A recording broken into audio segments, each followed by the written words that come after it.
Let's get it started. Ha. Let's get it started in here.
Just getting started, bringing everyone here.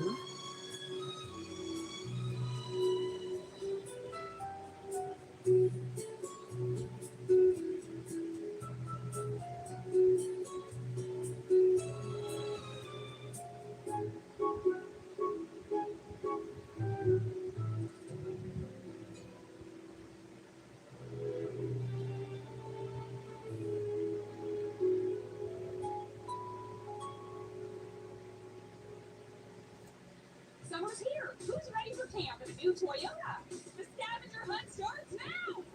Oh, I should probably move. No, Lisa, new Tacoma.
Stop combining the words.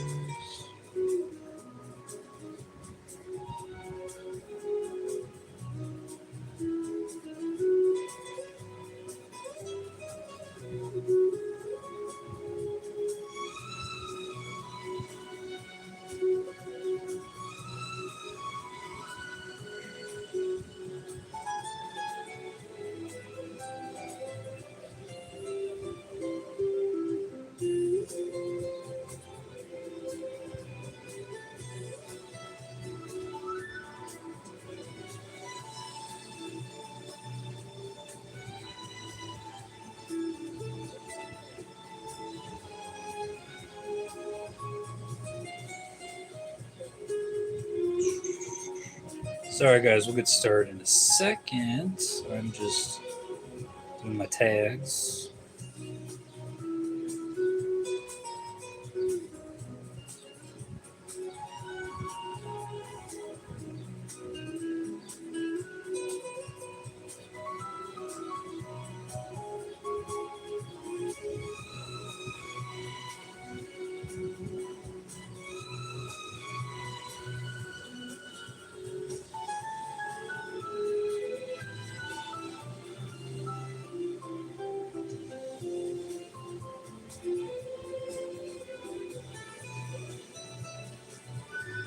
That should be good. Boom. All right. Oh, already got people. It's not a solo stream if the phone doesn't fall on its face. I'll read the comments and we'll get right into the topic.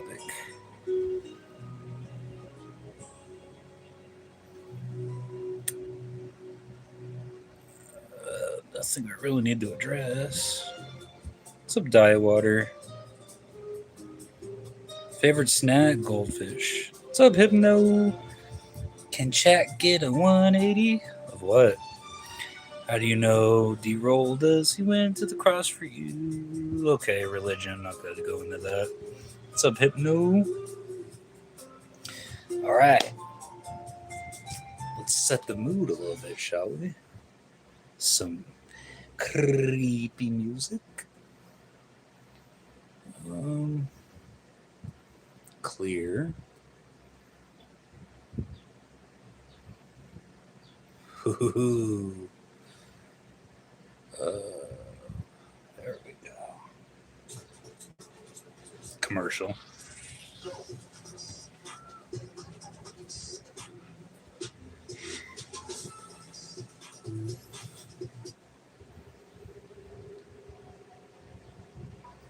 All right. Don't know if you can hear the scary music. All right, let's jump right into it. For Spooky Sunday, this Sunday, we're going to be talking about the scariest conspiracy theories known to man. I only was able to write down one, but that's what the tablet's for what I wasn't able to write out. But to jump right into it, let's talk about Missing 411. All right, so Missing 411. The basis of it is strange disappearances in forests or national parks are linked to hidden forces, unknown predators, or government cover-ups, such as human trafficking, UFOs, and kidnapping. And the funny thing about all these disappearances at national parks and forests in general is they all kind of have the same story. So their story is basically like they either went alone or it was like a small group of people. There's actually a really good documentary I watched about the Missing 411. I think it might be on YouTube or Netflix, but it does a good job kind of going to the meat of the detail of like theories of why people tend to go missing in the forests and national parks. I haven't read any books like too much about it yet, but I do. I have heard. Excuse me. I have heard of books that kind of get into more detail about like why this like basically why what to really just what to explain about why people have been going missing. And a lot of people like to chalk it up like, oh, okay, they go missing because they're like suicidal or they just want to go off the grid. Or maybe whoever goes missing is lying, saying that, um, like, oh, I'm going to be here and then I'm just going to vanish somewhere else and just go completely off the grid. But it's funny because a lot of the people that go missing in national parks, they never could really trace any body or like, rapid decomposition of their bodies because of the elements of the forest or just natural stuff or like animals eating them. But a really interesting theory I'm going to go a little bit into when it comes to the Missing 411 conspiracy theory is the military allowing extraterrestrials to kidnap, test, and study humans. And this theory kind of comes from the idea that when, and I know it's kind of far out there, but when President Eisenhower back in the 50s during the Big Bang of the UFO phenomenon actually met with extraterrestrials to kind of make a trade. Like, okay, if you don't attack us or you don't infiltrate our government, then we will allow you to kidnap humans to test and study and whatnot. And kind of goes hand in hand with the whole technology trade. Because if you think about it, the timing of it with Roswell, uh, if you guys don't know what Roswell is, it's the UFO crash where the military supposedly found fragments and a crash site of a UFO near Roswell or in the town of Roswell, and that our technology boom kind of happened because of well, the uptick in our technology boom happened because of the events that followed Roswell, and apparently they recovered, like, from what I remember reading about it, two alien bodies they recovered. And I know, like, I'm kind of going a little bit off track about Roswell and like the missing 411, but it ties into the theory of going back then, having our government or the United States government allow extraterrestrials to basically kidnap humans. And what a better place to do it than the middle of the forest, right? um, but yeah, we that's one theory, is that we allowed them to do it. Another one is like human trafficking or sex trafficking, that um, basically there's like a whole shadow conspiracy of human trafficking, to where they attack vulnerable people in the forests and the woods and whatnot, because it's an easy place to do it, because not a lot of people are there. It's easy to go missing, all that stuff. Thanks, commercial. Oh, got a lot of comments. You that drunk driver? Not sure what you're talking about. Love your shirt, thanks.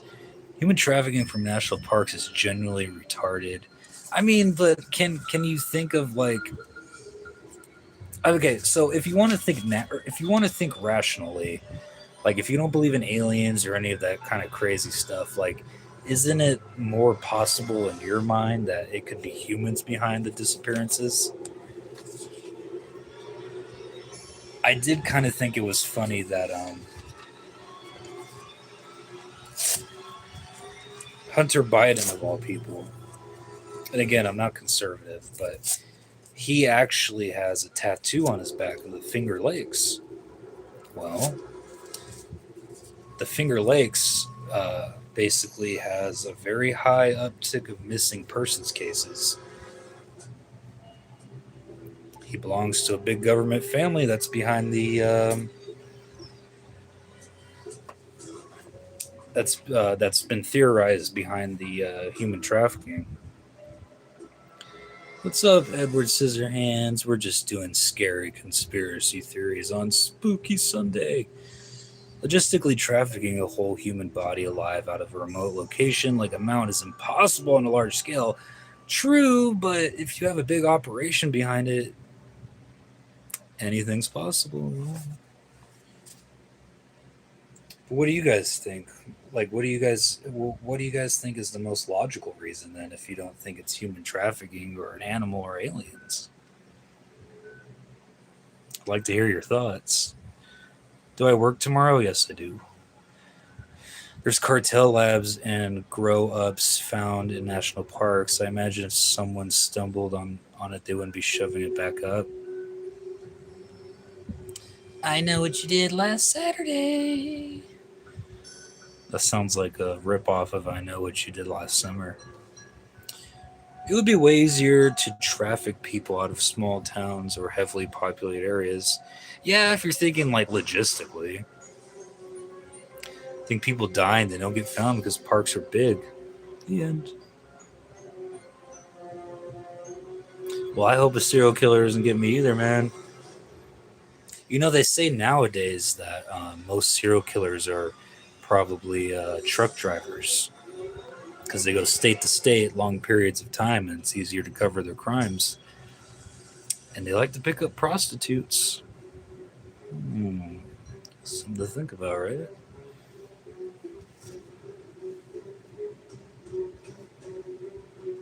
You guys don't think it's aliens?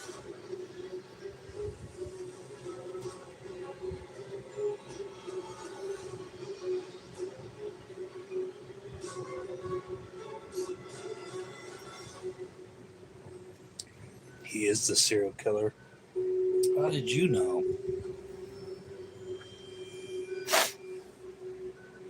Could be a network of PF serial killers. Yeah, could be, man.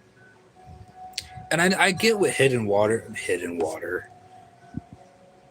diet water is saying, but about it not being logistically realistic. But I don't know, man. If there's a big agency behind it, I feel like they would do anything to keep the business going, so to speak. You know what I mean?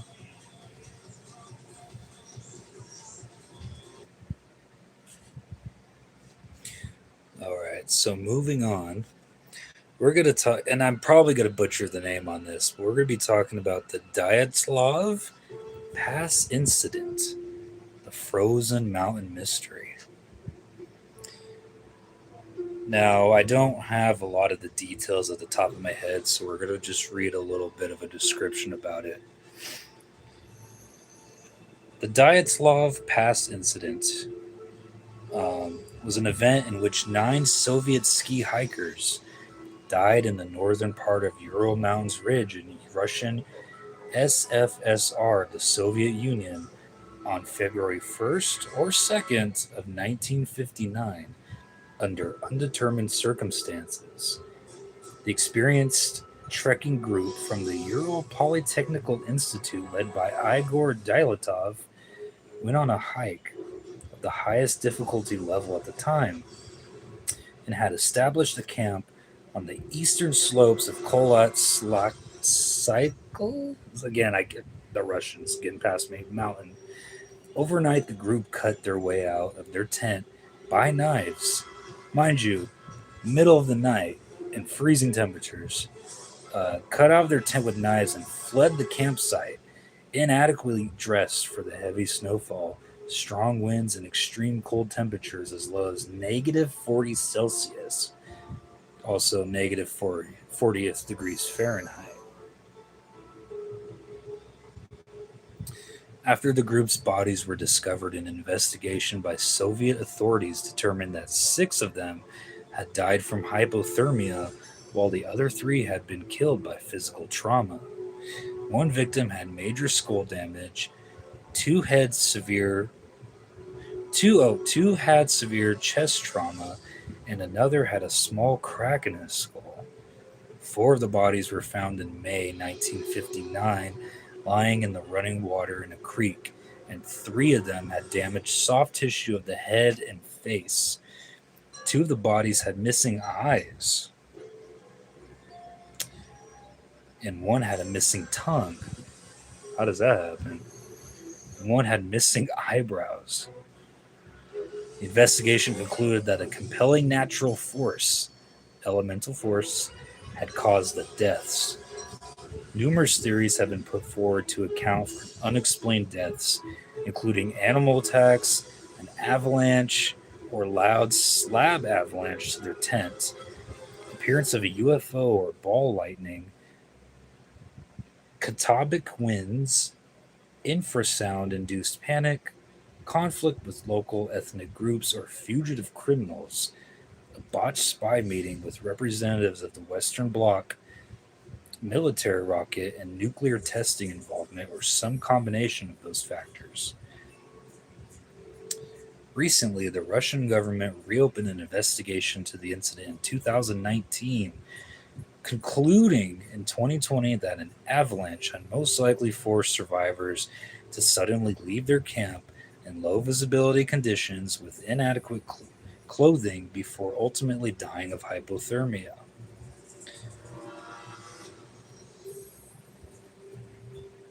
So let's get a little bit into the incident.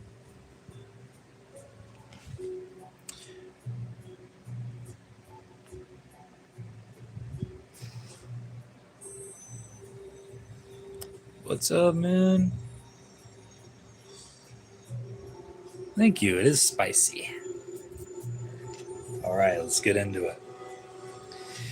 So, just for background, and I'll have you guys come to your conclusions. So, listen carefully. The group had arrived by train at Ivdel, a town at the center of northern province of Sverdlovsk Oblast. In a lot of tongue twisters here. In the early morning of January 25th, 1959. The day after, they took a lorry to a village as the last inhabited settlement of the north. The next day, on January 27th, they began their trek towards Gora Otorten. On January 28th, one member, Yuri, who had several health ailments, not good, including rheumatism and a congenital heart defect, turned back because of the knee and joint pain that made him unable to continue the hike. The remaining 9 hikers continued the trek towards Gora Otorten by following the valley and river. Diaries and cameras found around their last campsite made it possible to track the group's route up to the day preceding the incident.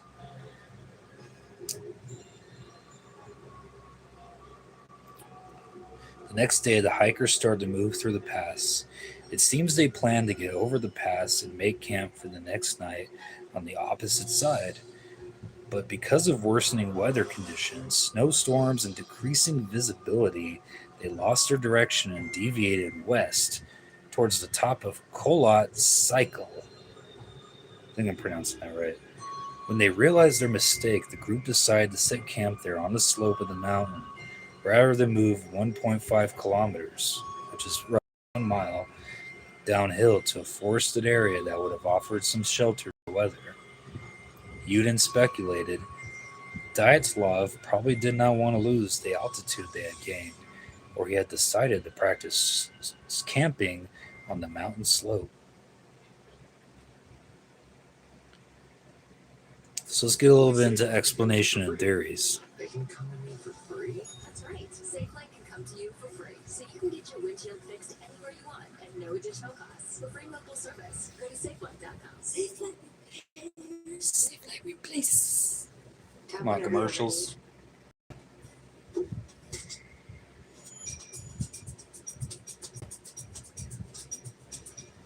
That's your BMO LAFC debit MasterCard. It taps you into the game. Really? I didn't know my MasterCard was a soccer player.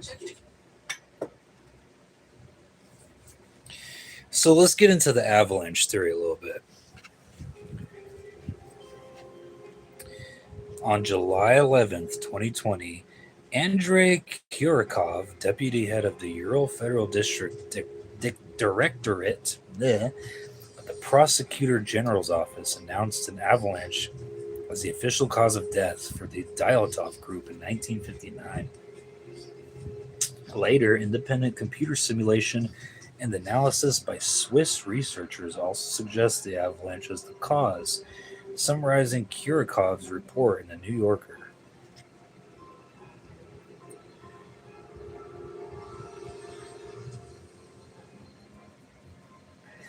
So let me get a little bit into the arguments against the avalanche theory. The location of the incident did not have any obvious signs of an avalanche having occurred. An avalanche would have left certain patterns and debris distributed over a wide area. The bodies were found within a month of the event, were covered with a shallow layer of snow, and had there been an avalanche of sufficient enough strength to sweep away the second party, these bodies would have been swept away just as well. An analysis of the terrain and slopes showed that even if there could have been a very specific avalanche in the area, its path would have gone past the tent. And that's what people don't really think about. Yeah, I mean, there are like possible natural theories, but what scared them so bad that in the middle of the night, not equipped with their snow equipment or even clothing for that matter, they cut out of their tent with their knives and ran into the pitch black darkness of the wilderness where they had no idea where they were going. So that's kind of where the theory stands out that something scared them bad enough to why they would cut through their tent and leave in the middle of the night in negative 40 degrees Fahrenheit without the proper equipment and clothing. So that's what kind of shakes the theory of like, did something like scare them that bad to where they felt their lives were in danger, to where they had to get out when they could.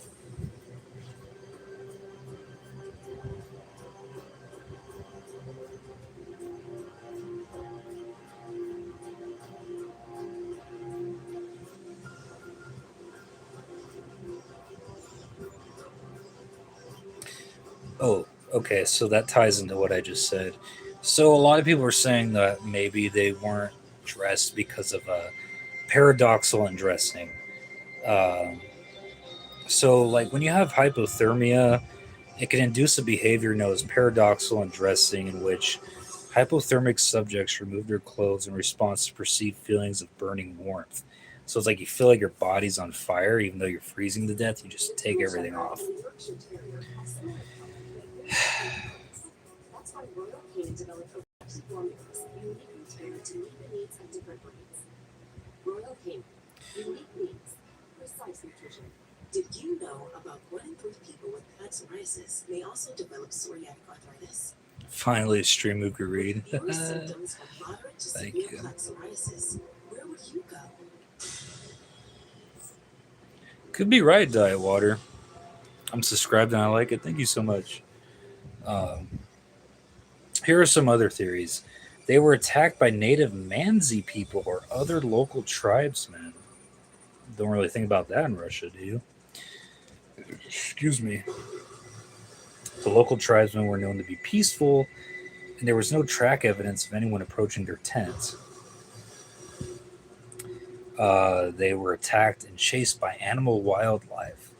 There were no animal tracks, and the group likely would not have abandoned the relative security of the tent.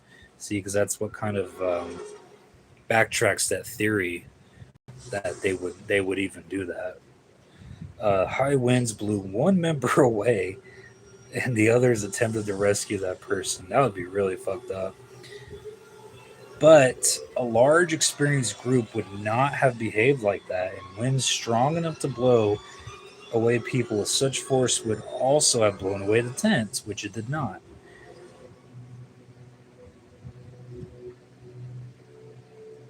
Now, let me kind of go into more crazier theories.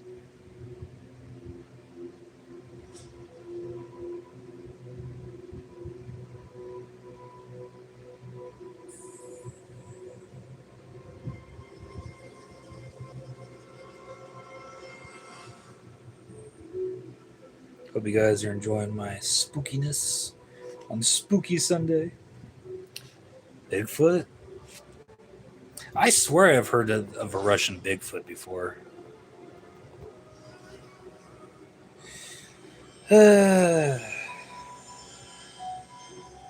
Okay. Another one is secret military weapons test. The theory suggests the hikers accidentally stumbled into a secret Soviet military experiment. Explosive, parachute mines, rockets, or radiation tests. And they could have succumbed to that, or they were killed off by their own military government to keep it secret. Uh, People believe it because witnesses reportedly saw glowing orange lights in the sky around that time. Uh, some clothing reportedly had traces of radiation. I did not know that. The Soviet investigation at the time was very secretive.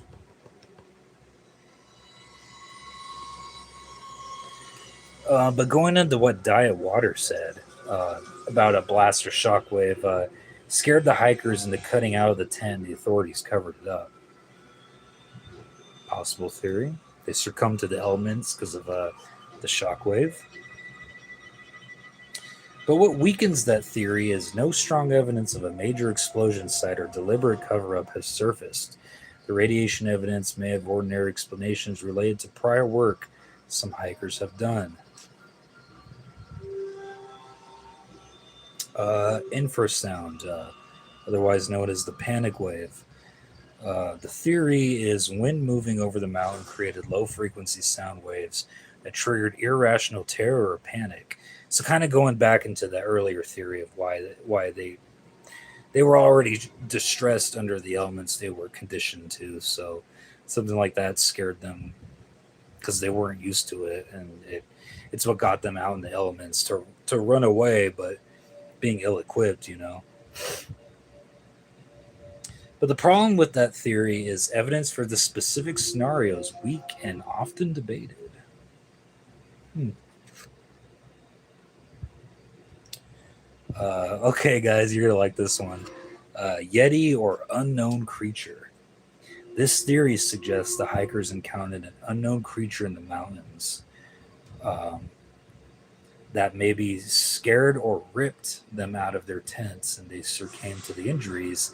And why the Yeti attack explains the injuries in their cranium and face, and why they're missing certain ligaments and organs in them.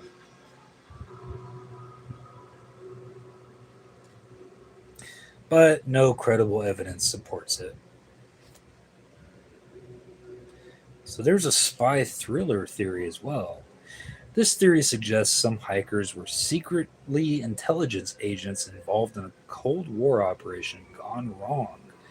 The claims include hidden meetings between the hikers, foreign spies and assets, and radioactive materials exchanged, and maybe why they had radioactive residue on their clothing.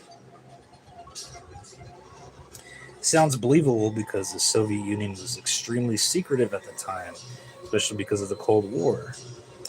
But the problem with that theory is the evidence is thin and mostly speculative.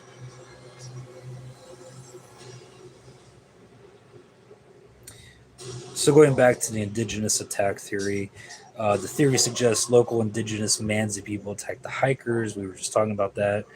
But to further elaborate, investigators considered it because the area belonged to the Mansi people.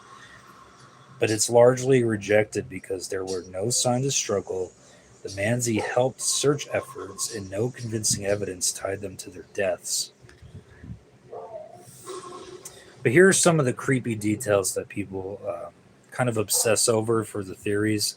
I'm just going to list them right now. So, forensics, okay, that kind of cuts into the big, no pun intended, it cuts into the Bigfoot theory that the Bigfoot cut the tent, ripped them out, because forensics showed that the tent was cut from the inside, and that suggests panic. Because if they weren't in a panic, why couldn't they just undo or unzip their tent? Why'd they have to cut it out? Um, Also, they were running bare feet in the snow. Some of them fled without shoes. Mind you, negative 40 degrees Fahrenheit, middle of a snowstorm. Uh, the eyewitnesses saying the orange lights in the sky. That's a creepy fact. What I just said, the odd injuries that sounded severe but mysterious. The missing tongue. That's kind of a weird thing, isn't it? And the Cold War secrecy, which makes people suspect a big cover up within the Russian government. You started your business to spend time on the things you love. Yeah, like it's those little details that make it all the more scarier, honestly. What do you guys think before we move on to the next one? Wells Fargo. Live life, never above with Scout's flying insect. What's up, Star? Made without chemical insecticides. I didn't know you were that old, Diet Water. Damn. Live life, never bugged with Scout. Begging stars or falling stars. I think I did it. Do I look that old to you, sir? Maybe I'm an alien.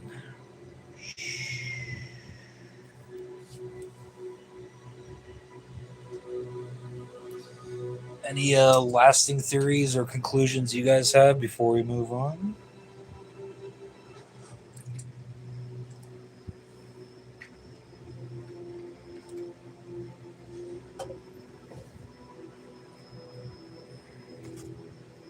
I'd like to hear it.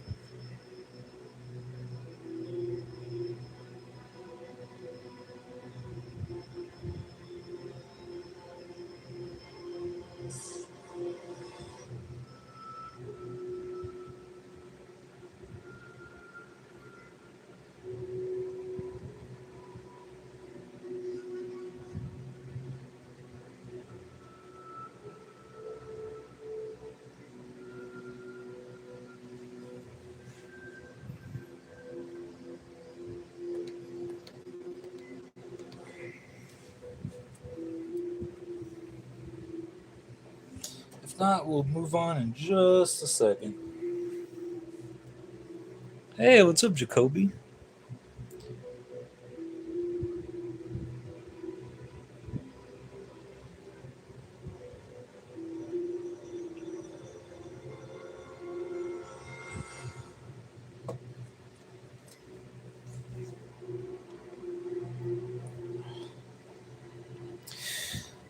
Okay, moving on.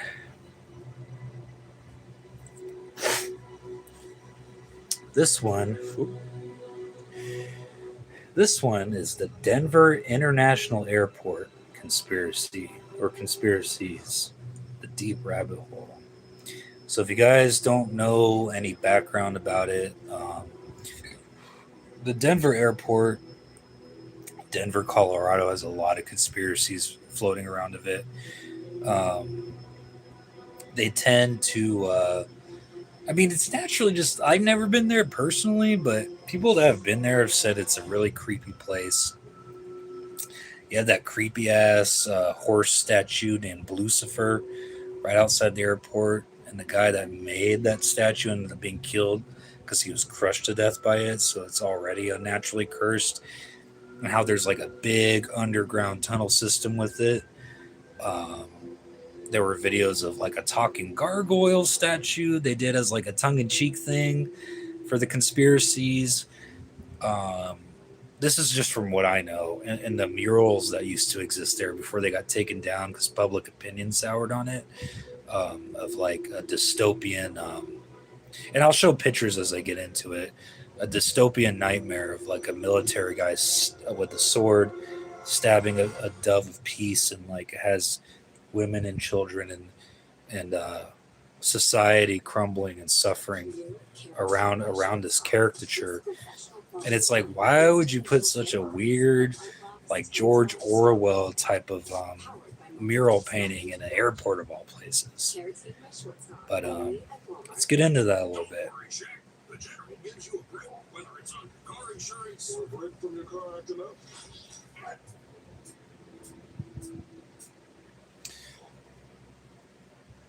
Did you just have 2 drinks? No, but I'm about to.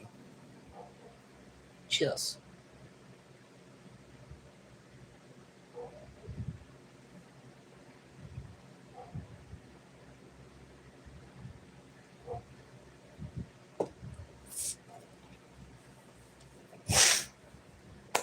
All right, let's get into it. The Denver airport conspiracies.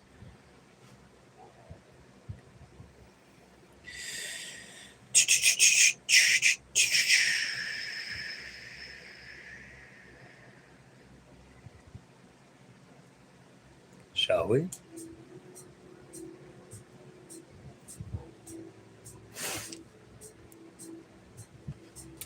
All right.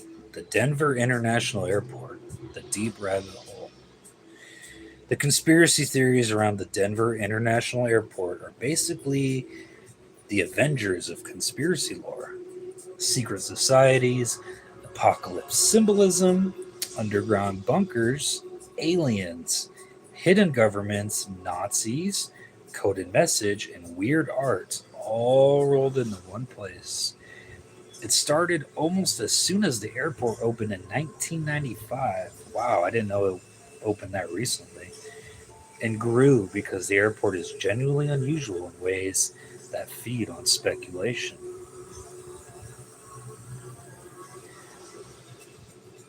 So the airport was absurdly expensive and delayed. The airport opened late and massively over budget, which immediately made people very suspicious about it. During construction, there were rumors that entire sections had been built incorrectly and buried underground. Some theorists claimed this was actually hidden bunker construction disguised as mistakes. It makes you wonder why they would go so over budget for something like that, right? Uh, the public airport is only the surface, while the real facility is underground. That's where a lot of that lies. So, going into the underground bunker theory, which is one of the biggest ones, and it's the core conspiracy in it. The claim is beneath the DIA is a giant underground complex designed for government survival during nuclear war, the ultra rich and political elites, a future new world order government, military command centers, or alien and reptilian beings. To support these theories, people like to point to massive underground tunnel systems, restricted access areas, which isn't too unnatural for airports, but you know, it's already a pretty sus airport if you ask me. Huge amounts of excavated dirt during destruct bleh. Huge amounts of excavated dirt during construction, and claims that several early buildings were buried instead of demolished. The airport is known to have underground tunnels, trains, service roads, and baggage systems. That part is founded. Airports often have giant underground infrastructure people never see. What conspiracy theorists argue is that the DIA has far more underground space than publicly explained. A popular rumor suggests the tunnels connect to military facilities like NORAD or deep mountain bunkers, but there is no evidence of giant secret connections that we know of. Trafficking. Never know. So this is why it sticks. You can actually see restricted underground systems at DIA, which makes the leap onto what else is down there very feasible. And a lot of this suggests that, well, from what I've read and researched myself when it comes to the Denver airport, a lot of this lies onto the fact that that like there's a reason that they're building this giant underground city, and it's not for people like you and me. It's for the elites, and the fact that it's so secretive and we don't know anything about it, because like the report suggests, it's not unnatural for airports to have underground systems moving through it, but people that have worked there and have done construction have said there's more to it than that. And yeah, and it also doesn't help that Denver, Colorado is in like the literal middle of the United States. So if nuclear war ever happens, they always say like the middle harboring states are the ones that will be least affected. And if you move everyone underground there, they're almost guaranteed to be safe. Think of I don't know if you guys watched American Horror Story Apocalypse. Think of something like that, but for like rich people and elite people. They already have underground cities in Nevada and Colorado. Yeah, well, Denver, Colorado. That's exactly what we're talking about.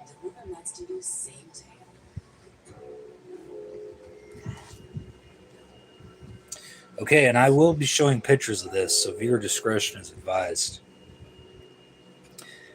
This goes into Lucifer, a cursed horse statue. Outside of the airport stands a 32-foot tall giant blue horse with glowing red eyes, officially called Mustang, but locals nicknamed it Lucifer. People normally get freaked out over this hideous statue because it looks genuinely intimidating. The glowing red eyes feel demonic to some people, and it resembles an apocalyptic imagery that the airport has already put out there with their murals. But the story gets darker because the artist Luis Jimenez tragically died during construction when a piece of the sculpture fell on him and severed an artery that turned the statue into a cursed object lore almost overnight. So, going into the conspiracy versions of Lucifer, the horse symbolizes the four horsemen of the apocalypse. satanic imagery, death, or future catastrophe. But as an ordinary cover up explanation, the artist said that the glowing eyes honored his father's neon sign business, and the sculpture was inspired by wild mustangs of the American West. But as a rebuttal, people have said, why have so much disturbing imagery at an airport? I mean, I live in California. We don't have anything weird shit out there in front of our airports. And it kind of just feeds the conspiracy theories that this is like a ritualistic kind of thing. Now, let me show you a picture of Lucifer, and you tell me if this is a very welcoming piece of art to an airport.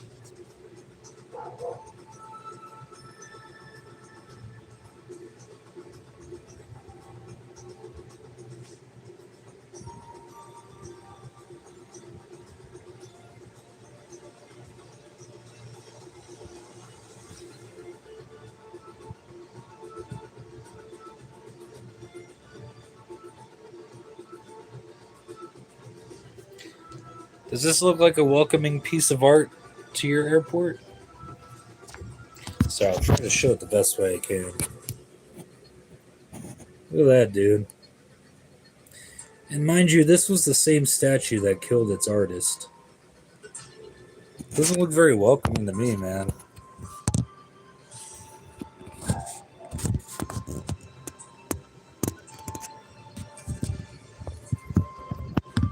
It's a close picture of his face.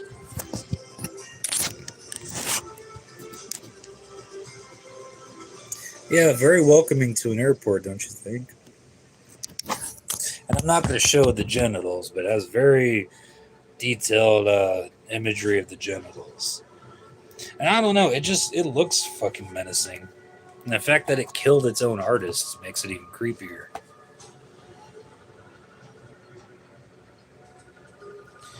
What's up, Epstein? Speaking of conspiracies, did you finally get rid of your piss jug? A long time ago, sir. And that was in my car.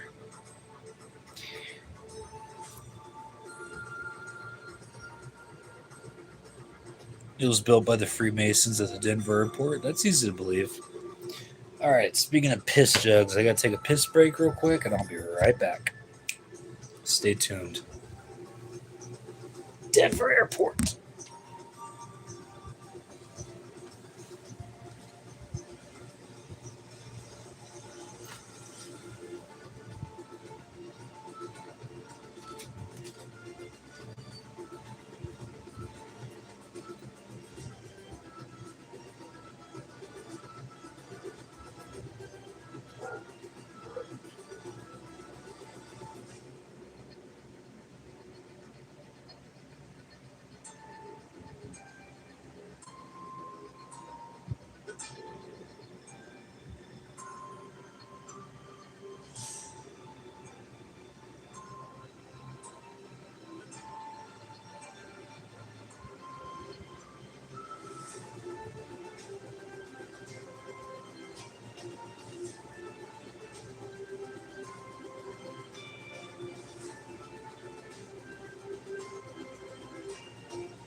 The Colonel has a bucket list. The $10 one. Monday mornings. Tuesday fried chicken. Wednesday wings. Thursday tenders. Friday nuggets again. Now that's living life to the fullest. Get a $10 bucket in a day from KFC. With hundreds of job skills you can apply right away. Whatever you want to do in your career, now you can.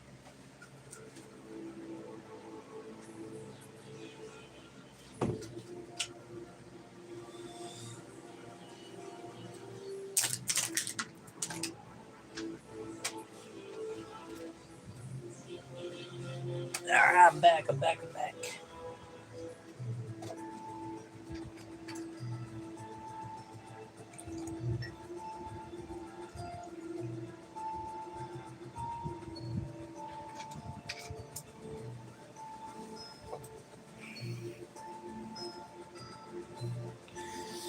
Hey nah, my boyfriend's back.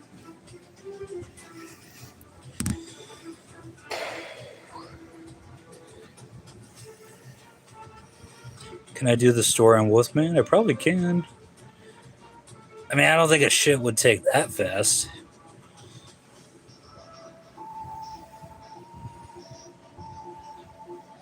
What the absolute fuck? Yes, you can see the mural when I get into detail. Trust me, guys, I'm going to show you pictures as I get into the details of the story. Okay, mind you, it wasn't a Jetta, and I'm not homeless. I've had a room. As I've explained thousands and thousands and thousands and thousands and thousands and thousands and thousands and thousands and thousands and thousands and thousands and thousands and thousands and thousands of times, I don't live in my car. I only hang out and stream in my car if I don't want to wake anyone up at home on weekdays. So just leave it at that.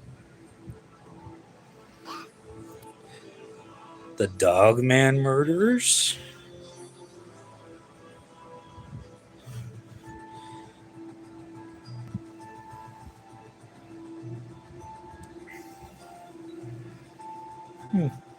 I don't think I've heard of that, but let's get back to it, shall we?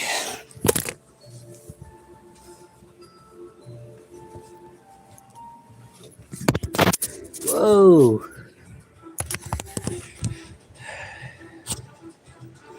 Yes, thousands and thousands and thousands and thousands and thousands and thousands and thousands and thousands and thousands and thousands of times.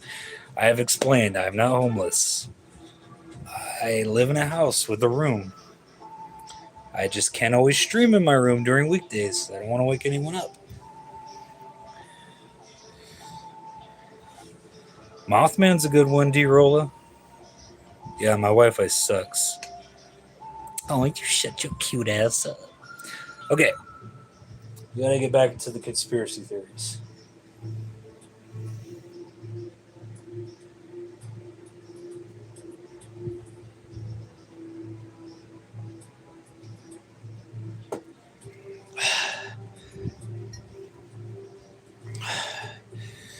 Okay.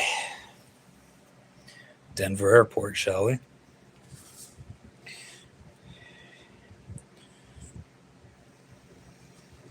Introducing the GMC Canyon. Work at this low mileage lease on this Canyon elevation for around $299 per month. Just when you were asking, the apocalypse murals. California GM. So this is where things get genuinely eerie. There were large murals painted by artist Leo Tanguma, showing very disturbing and apocalyptic imagery. In one of the murals, there was a man, like I said earlier, a gas mask wearing soldier with a sword, dead animals such as the dove being stabbed, children mourning, burning cities, war, destruction, and chaos. Out of context, the murals look like a dystopian nightmare. People online often post cropped images of the scariest manifestations.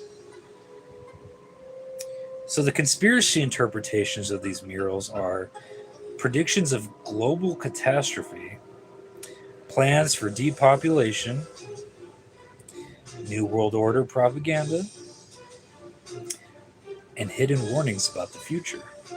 Of all places, the Denver airport, right? But one unsettling detail is one mural appears to show what we were just talking about, a militaristic figure looming over terrified people, which conspiracy theorists interpret as an authoritarian takeover in imagery. The artist, Taguma, said that the murals tell a story from destruction to peace, humanity suffering through violence and eventually achieving harmony. But many conspiracy posts leave out the hopeful ending panels. I mean, how could you not? It's such a disturbing imagery.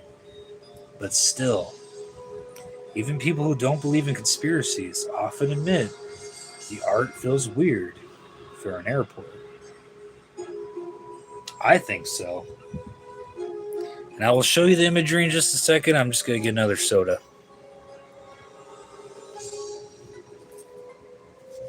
BRB.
You know what? I think I'm good on the soda. I think I just got to drink some water. Whoa.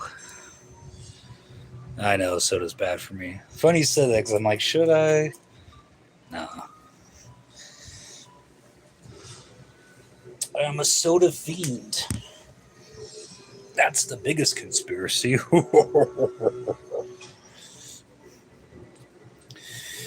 Okay. Guys, guys want to see a picture of the mural?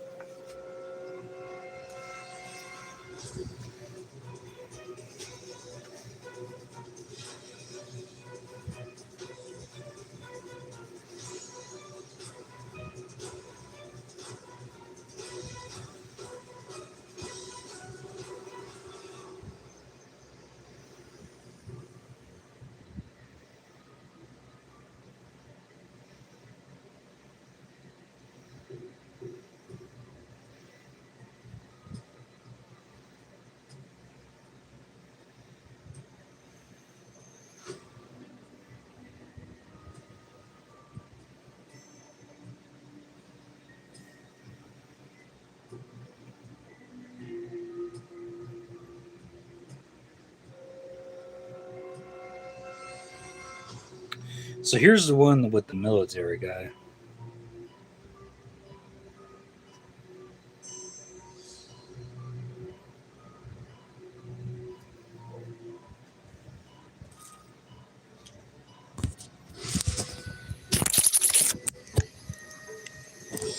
Sorry, I figured this out. Whoa. Don't fall. Oh, that's the other one. Hold on. Stupid tablet.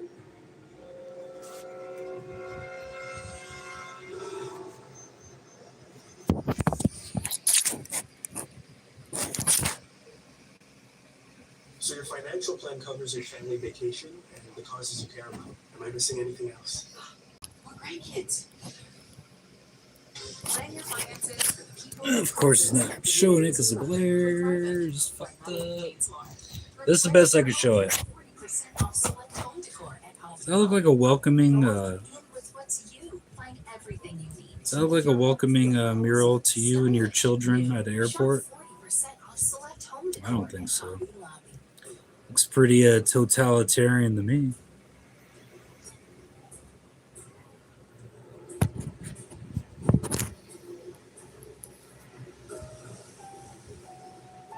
And here's one more, and then we're moving on.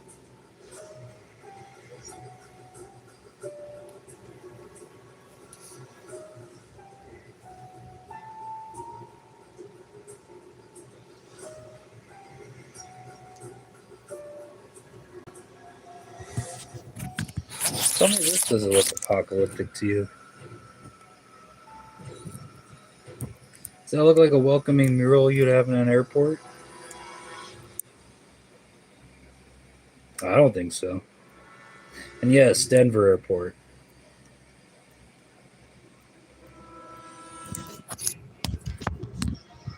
Moving on, shall we?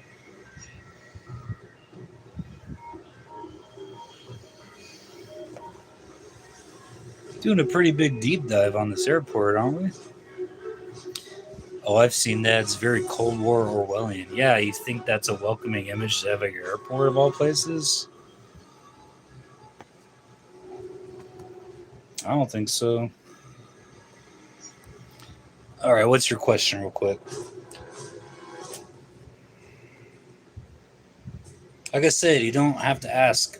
Can I ask a question? Just shoot it. Just do it.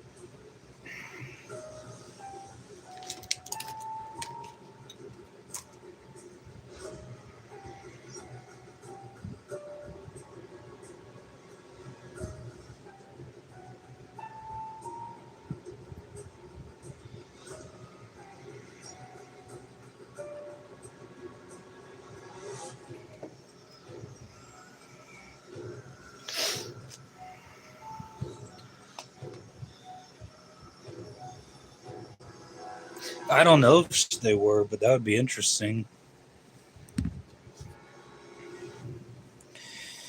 Okay, moving on. The New World Airport Commission plaque.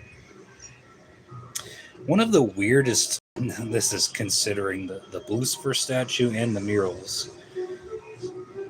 One of the weirdest pieces of evidence conspiracy theorists point to is a dedication plaque. In that plaque, it references the New World Airport Commission. People had immediately connected that to the New World Order, secret governments, and global elites. The problem is, nobody could figure out who the commission actually was for. The plaque also contains symbols associated with Freemasonry, which supercharged theories about secret societies controlling the very airport they were at. But the less exciting explanation would be the commission was reportedly tied to local civic promotion, which still were Freemasons, and ceremonial activities rather than a hidden global organization. Still, the wording sounds very suspicious, and suspicious enough that it became a conspiracy theory. I don't know. Alright, moving on. The runaway swastika. One of the biggest visual conspiracies about the airport. When viewed from above, some people think the DIA's runway layout resembles a swastika. So, like, if you zoom out on like a maps, and you look down at the airport, it's like the way the runways and the airport are connected, run like a swastika symbol. Conspiracy theorists believe that it represents Nazi symbolism, secret fascist influence, and hidden messaging. But some like to believe the practical explanation is airport commercials. Airport runway designs that depend heavily on wind direction and traffic efficiency. Multiple angled runways help planes operate safely in changing conditions. But still, once someone points out the shape, it's very hard to unsee it.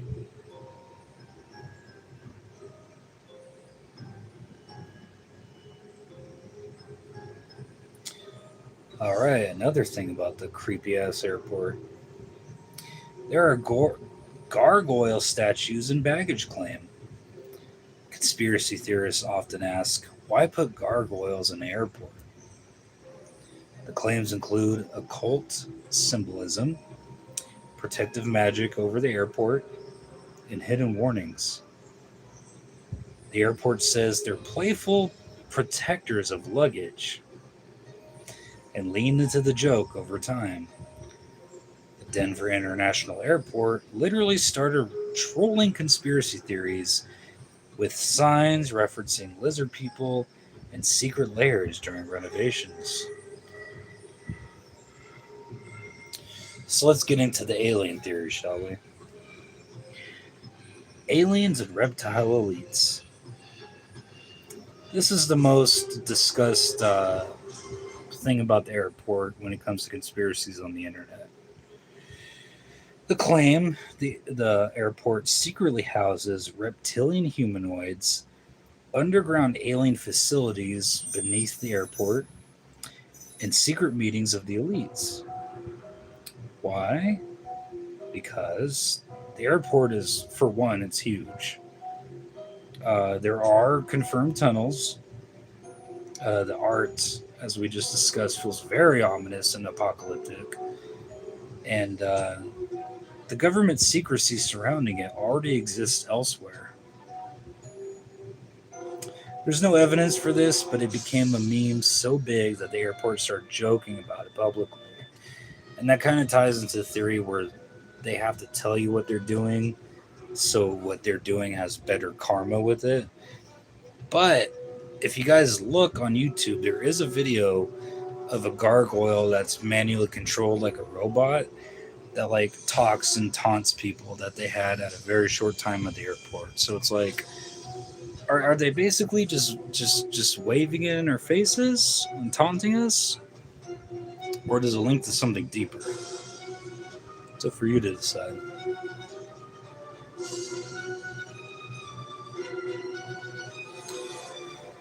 Uh, I mean, I basically covered most of the whole thing with the Denver airport before we move on. But I swear there's a commercial like every 2 seconds.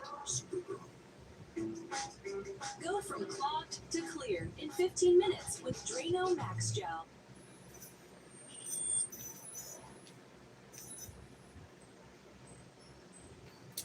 But there's a conspiracy theory of why it never dies.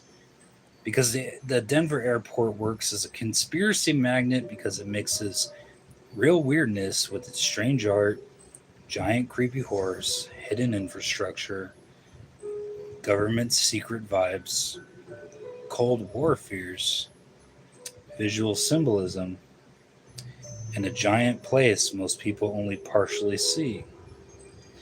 And unlike most places, the airport basically said, okay, we'll join in on the joke. That, ironically, made some people trust it less because some thought the rumor was hiding in plain sight. What do you guys believe? Do you believe the Denver International Airport hides more than they're saying? Or is it all just a big hoax? Comment below while I get ready for the next one.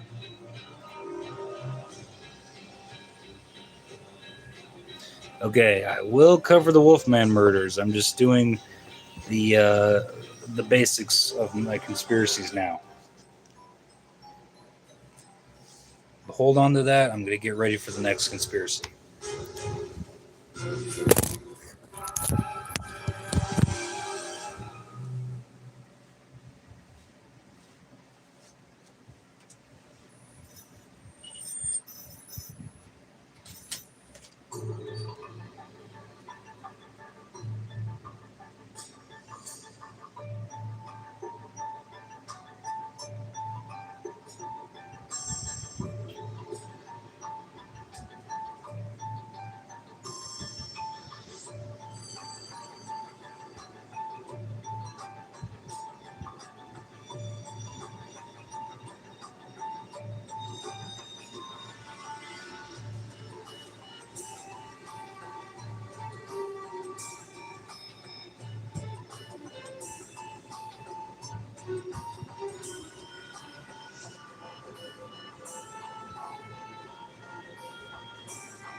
We are farmers. No matter where you're headed, get a pre-trip safety check at Les Schwab Tires. It's free. Plus, this May, save up to $200 on select sets of 4 tires. If we can't guarantee it, we won't sell it.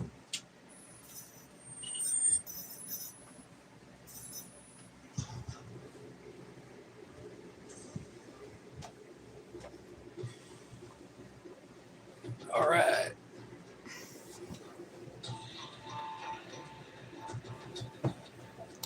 Shall we move on? Hey nah, Solo's back. What's up, Megan?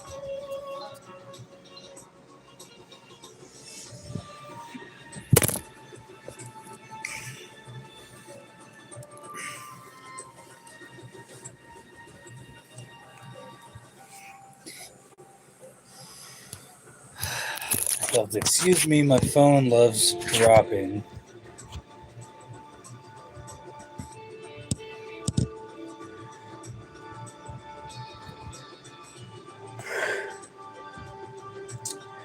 Moving on. Before we move on, anything you guys want to add about the Denver airport conspiracy?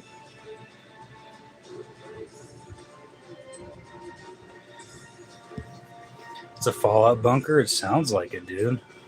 100%. From everything I've read, it seems like a fallout bunker, and all the symbolism that they put into it.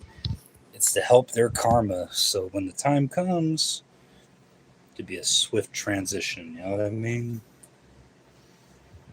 At least it does to me.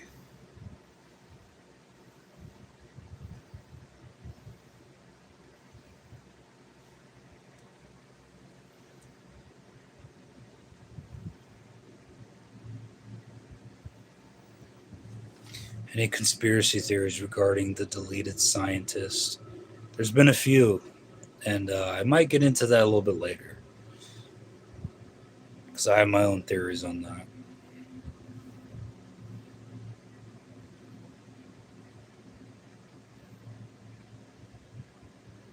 Modern Family. I haven't watched Modern Family in forever.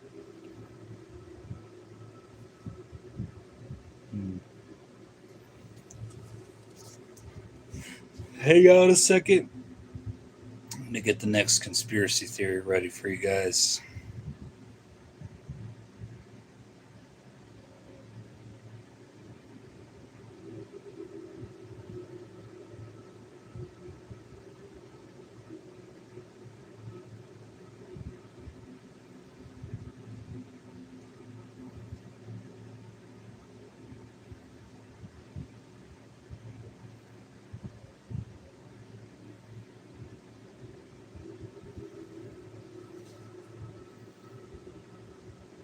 True.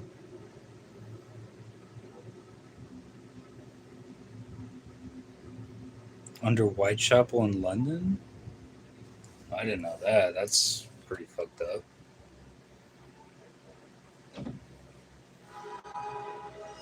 Just try. When you travel well,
I'm honestly not big on cake. It's not one of my favorite desserts.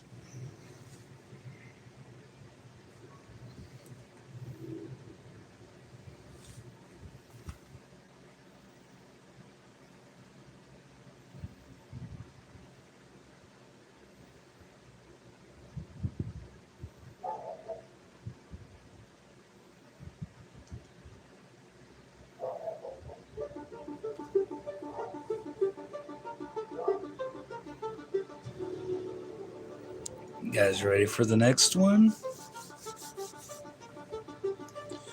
All right, so now we're going to be diving into the simulation hypothesis, the idea that our very reality might be fake. Just going here.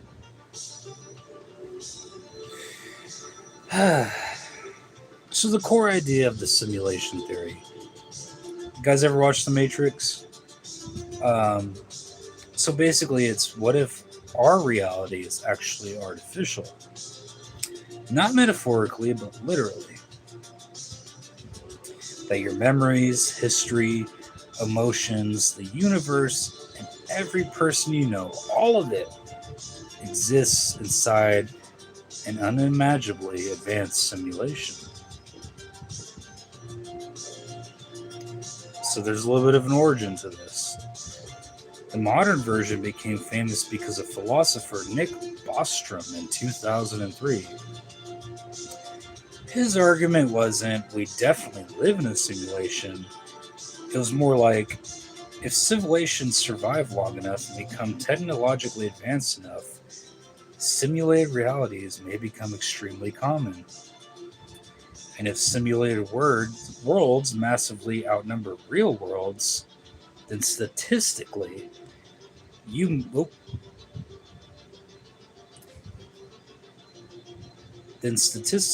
might be more likely to be simulated than original. That idea alone unsettles a lot of people, including me. So there's a little bit of logic behind it. So imagine this timeline. Step one, technology keeps advancing. So if you think about it, like us as a human species, we already simulate video game worlds, AI, artificial intelligence, physics systems, human behavior, weather, neural networks, so on and so forth. But the argument says if humanity survives thousands or even millions of years, technology could actually become godlike. And that maybe future civilizations could simulate entire societies, conscious minds, history itself, or universes with realistic physics. Okay, I gotta get rid of this spam.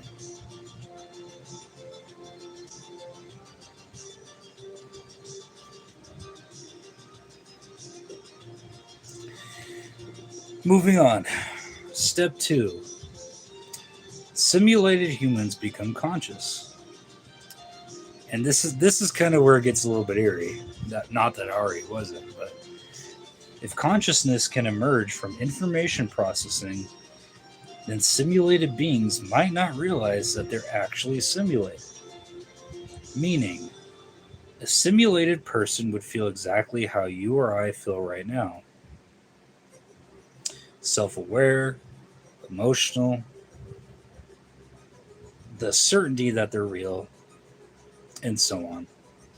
But that also leads to an unsettling thought. How would you know if you were actually in one?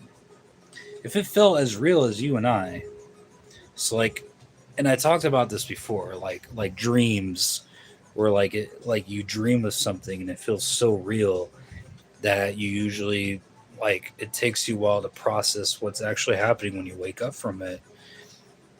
It's kind of like that same idea of consciousness, but instead of dreaming, that's like our whole reality is shaped around one big simulation. Step 3, there could be billions of simulations. So if our society or advanced civilizations create historical simulations, ancestor simulations, and experimental universes, then there may be vastly more fake worlds than we thought compared to our original world.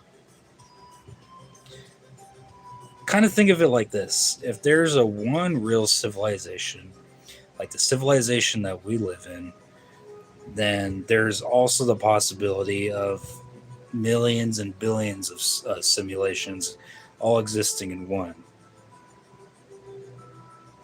Because then statistically, being in the base of reality becomes unlikely, like throwing out that probability based on statistics. And that's kind of the argument that people possess over when it comes to simulation theory.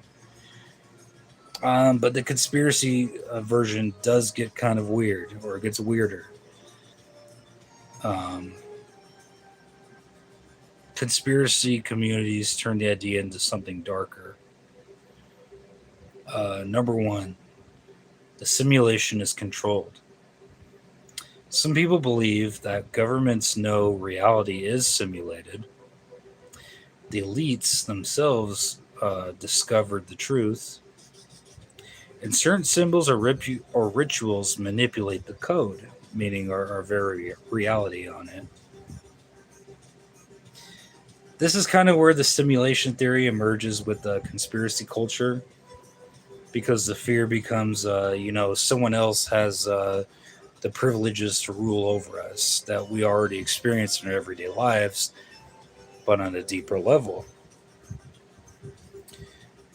Kind of like hosting a reality game, but they know all the cheat codes. Right, but as we stand, there's zero evidence for this, but it's a very popular rabbit hole, and it's something that people like to toy with all the time. Like, is our current reality the reality we exist in, or is it all just a facade? Let me know what you guys think before we move on.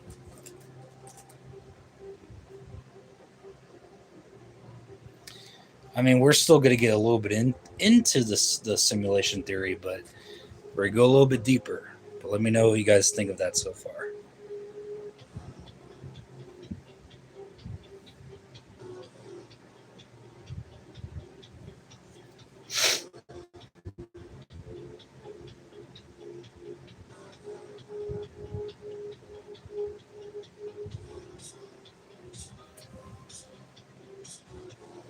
Flat Earth.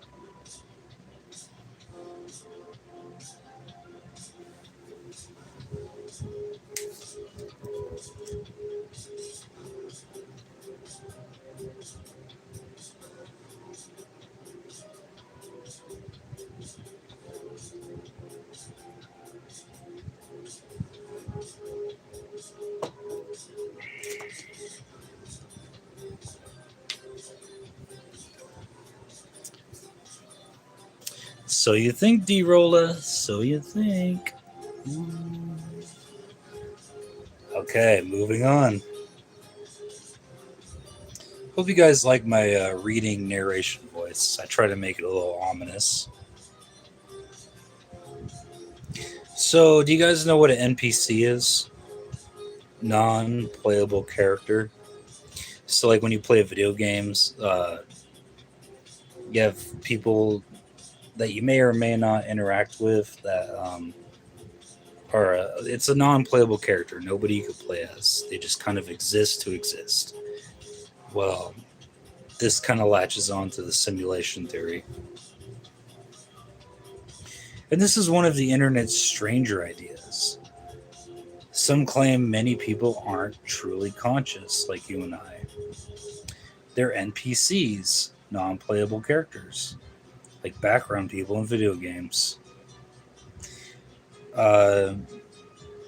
These claims to keep the simulation alive in these claims is that you need more people to exist in your space that actually aren't going through the same simulation as you are, but rather they're placed there for a purpose, for background, basically, like literally NPC.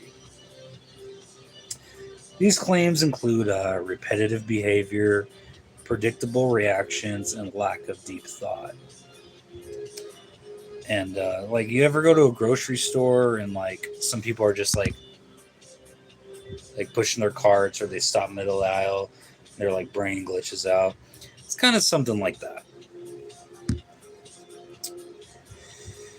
And it spreads because humans, people like you and like you and I, naturally notice patterns when it comes to things.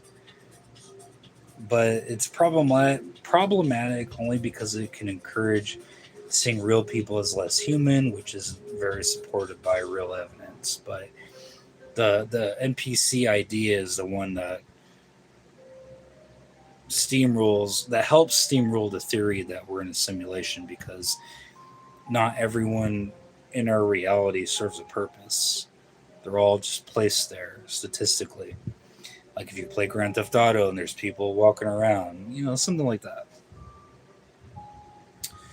Another theory to support this is glitches in the Matrix. Um, People share stories of reality seeming broken. A couple examples to support that are deja vu, which I think we've all have experienced. Um, Missing time, like you go to the bathroom or you make a meal and then like 2 hours pass and it's like, oh, where did the time go for that? Objects disappearing or reappearing, like materialization. Coincidences that feel impossible, like meeting someone you thought you'd never meet in your life, or that you haven't seen forever, that you just coincidentally meet for a purpose or a reason. And people swearing reality changed. That people like the Mandela effect and all that. Common examples are I saw the same stranger twice, time froze, and it seemed like a building changed overnight. But many connect this to the Matrix movie and the phrase, a glitch in the Matrix. But to refute that somewhat, psychology usually explains many experiences through memory errors, attention gaps, pattern recognition, stress, and false memories. But emotionally, it can feel very unsettling. But like I said, the glitches in the Matrix often tie to the whole Mandela effect.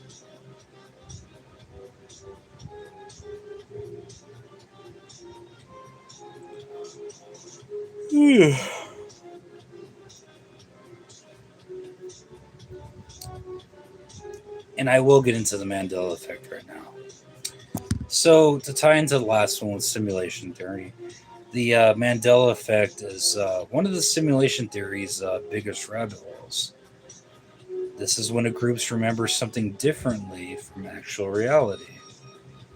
Uh, Examples that people argue over are logos, movie lines, celebrity deaths, and product spellings. The conspiracy theorists like to believe that reality changed. Um, and the simulation explanation is our code updated, like our very code of existence updated. Um, Kind of like a patch in a video game, I guess you could say. But there are scientific explanations that memory is reconstructive and surprisingly not as reliable as we thought. But still, many people find it creepy because the memories of what you thought you knew compared to what you know now feels very unsettling and vivid.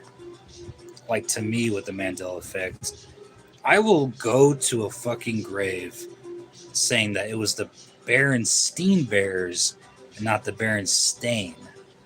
Like nobody I knew called it that at the time. And the other one I remember specifically is the Fruit of the Loom logo. You know, I know, and I don't know if you know, but I know that all of that fruit was shoved into a cornucopia. It wasn't just the fruit splayed out. So that kind of ties into it.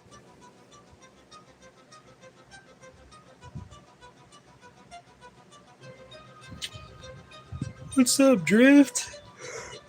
Just doing spooky Sunday. So here's some evidence believers point to. Some of the quantum weirdness. Some people argue physics are computational because of quantum uncertainty, scientifically, observation effects, and limits in measurable scales to what like our reality can limit or not. But some people like to say that reality only renders when we observe, kind of like a video game saving processing power, I guess you could say. But overall, physicists generally don't treat this, excuse me, as evidence of a simulation, but kind of like the analogy of why something like that kind of blew up overnight and became popular.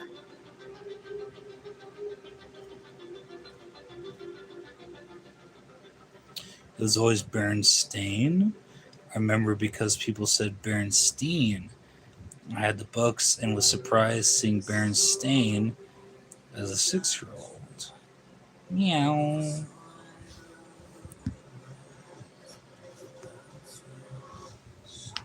Ow.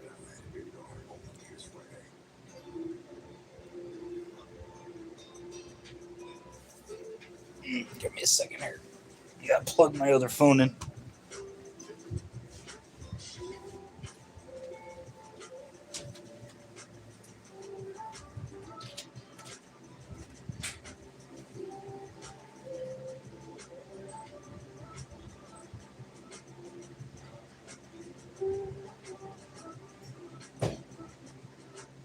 Smells like fresh produce.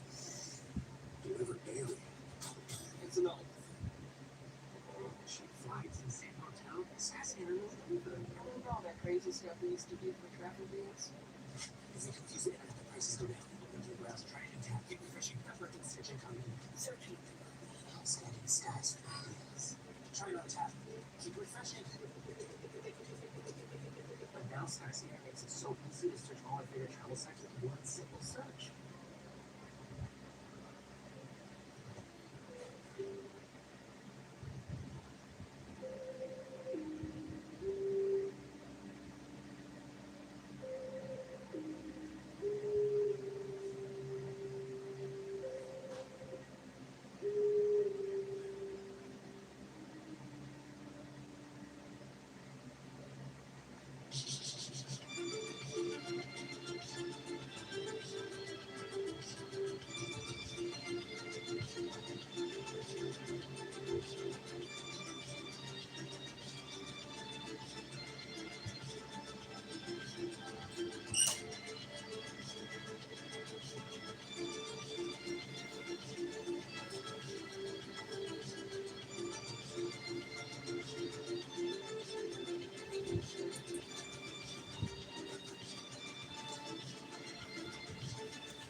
Right.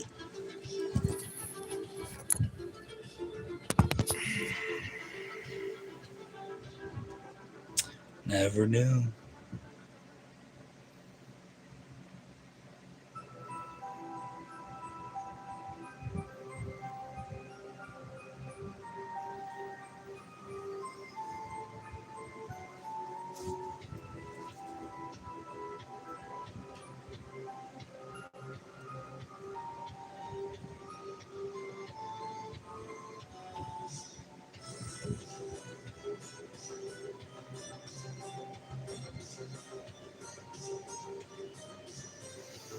All right, so let's dive a little bit deeper into this theory, and then we'll move on to our next one. What do you guys think so far? Do you think our reality has been altered? A lot of people say it's because of the CERN program replicating the God particle, and that the world didn't really end in 2012, but it reset itself. Like the world that we once knew is no longer the world that we were part of. Think about that for a second before I finish off this theory.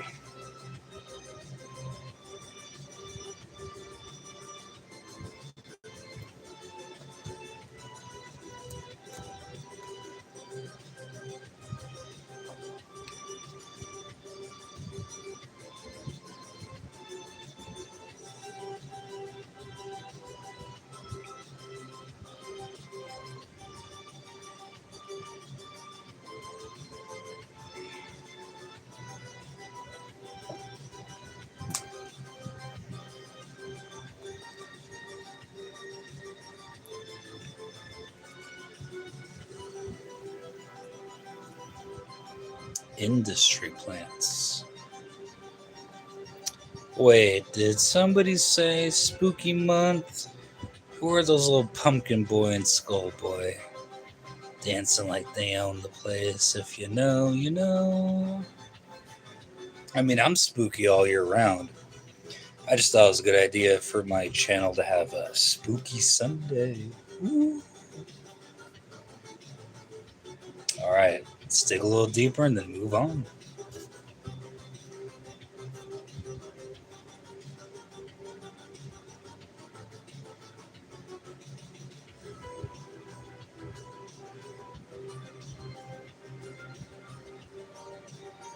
Hope you guys are enjoying this.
Actually, you know what? I think I kind of like covered everything there was to cover when it came to the simulation theory.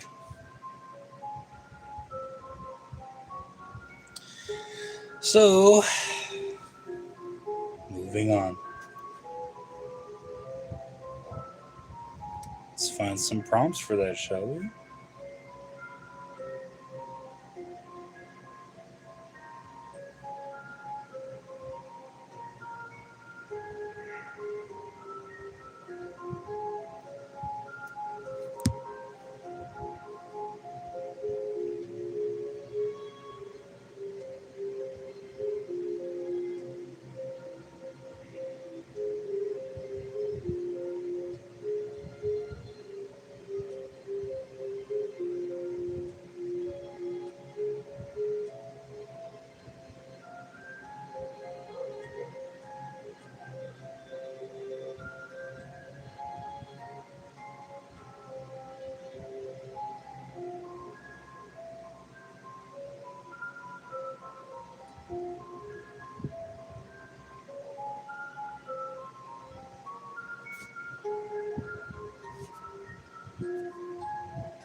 Okay. Moving on.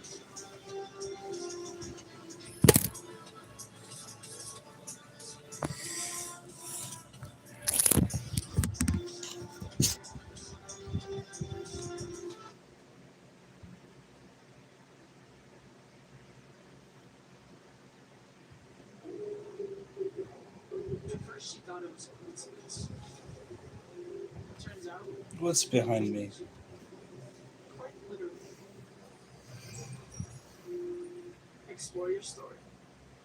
Birthday party, karate. I heard a Nuke's top 5. He hasn't made any content in a while, hasn't he?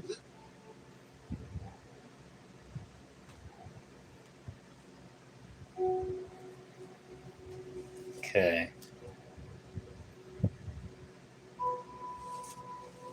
Oh, before we start, the next conspiracy.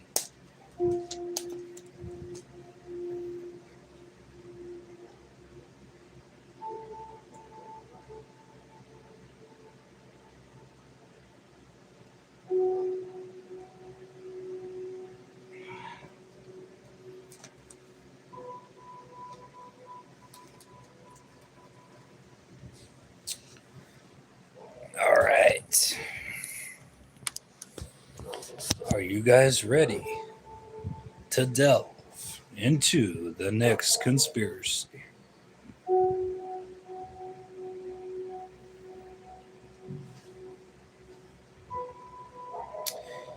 Y'all ever heard of reptilians?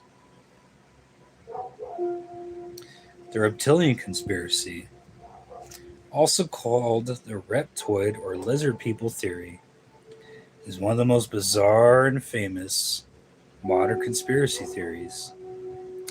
At its core, it claims that powerful people in government, entertainment, banking, and royalty are actually shape shifting reptilian beings secretly controlling humanity. Where did it come from? Well, the modern version of the conspiracy is mostly tied to author and conspiracy theorist David Icke, a former British sports broadcaster who became one of the biggest conspiracy theorists in the world during the 1990s. Icke has claimed that Earth is secretly controlled by a race of interdimensional reptilian humanoids, that these beings can shapeshift into human form, that they manipulate governments, media, wars, and financial systems, and that certain bloodlines are connected to reptilian rulers. He's specifically and I've read Children of the Matrix. I've read that book. It's a really good, interesting book. I recommend it. I mean, again, I'm not claiming to know or believe in something 100%, but it's an interesting thing to get into. But for David Icke, he specifically focused on the royal families, U.S. presidents, billionaires, major politicians, and celebrities. Some believers claim famous people briefly glitch on TV, pointing to videos where eyes appear to change shape, and so on. Most of these clips are explained by video compression, lighting, frame interpolation, or camera artifacts. So, the reptilian origin story. The lore changes depending on who you ask, but typical narrative goes kind of like this. The ancient reptilian race. Believers say reptilians originated from the star system, the Alpha Draconis, the Draco theory. David Icke kind of goes into a little bit of this in his book. Underground civilizations, another dimension, so like they're interdimensional. And then they're supposedly highly intelligent and and technologically advanced, like most aliens are. They operate through infiltration of humanity. And the theory claims reptilians are actually interbred with humans, so they interbreded with us. So there could be some people walking around that are half reptilian or quarter reptilian slash human. Um, on Earth, they established elite bloodlines, and that they secretly took positions of power over centuries. And some circles connect this to the monarchies and old aristocratic families, which makes sense to their theory. They are capable of mind control and manipulation. A huge part of this theory says that reptilians control humanity through fear, mass media, financial systems, wars, and social division. Well, what are we kind of going through right now? Makes you think, right? Some believers combine it with other conspiracies involving secret societies, surveillance, or hidden governments. And the whole idea of the mind control manipulation falls on the theory that they feed off negative energy because they live off of loosh. And what loosh is like our energy. So they live and feed off of negative human energy in order to keep going. They are also shape shifting. This is one of the most famous parts. This idea is that reptilians usually. Reptilians knocked my stream over. Okay, to continue. This idea is that reptilians usually appear human as a disguise. They occasionally reveal reptilian features, like their cloak. Their disguise goes off every so often. Or they slip during interviews or speeches, which kind of ties into their mask slipping. These claims often include vertical slit pupils. So, like their pupils, will be like their eyeballs. So, like inside of it, it'll be like slit instead of circular. Distorted faces on camera. And strange blinking patterns. There's no evidence these clips show actual shapeshifting. So they say. Digital video glitches and editing artifacts explain most examples, but not all of them.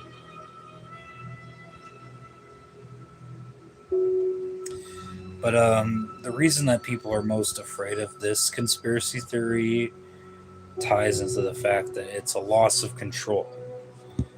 And that the idea that hidden forces secretly run everything, almost like the NWO, but that they're an alien ancient species, it can feel very, very terrifying because it suggests that us ordinary people don't have that much power.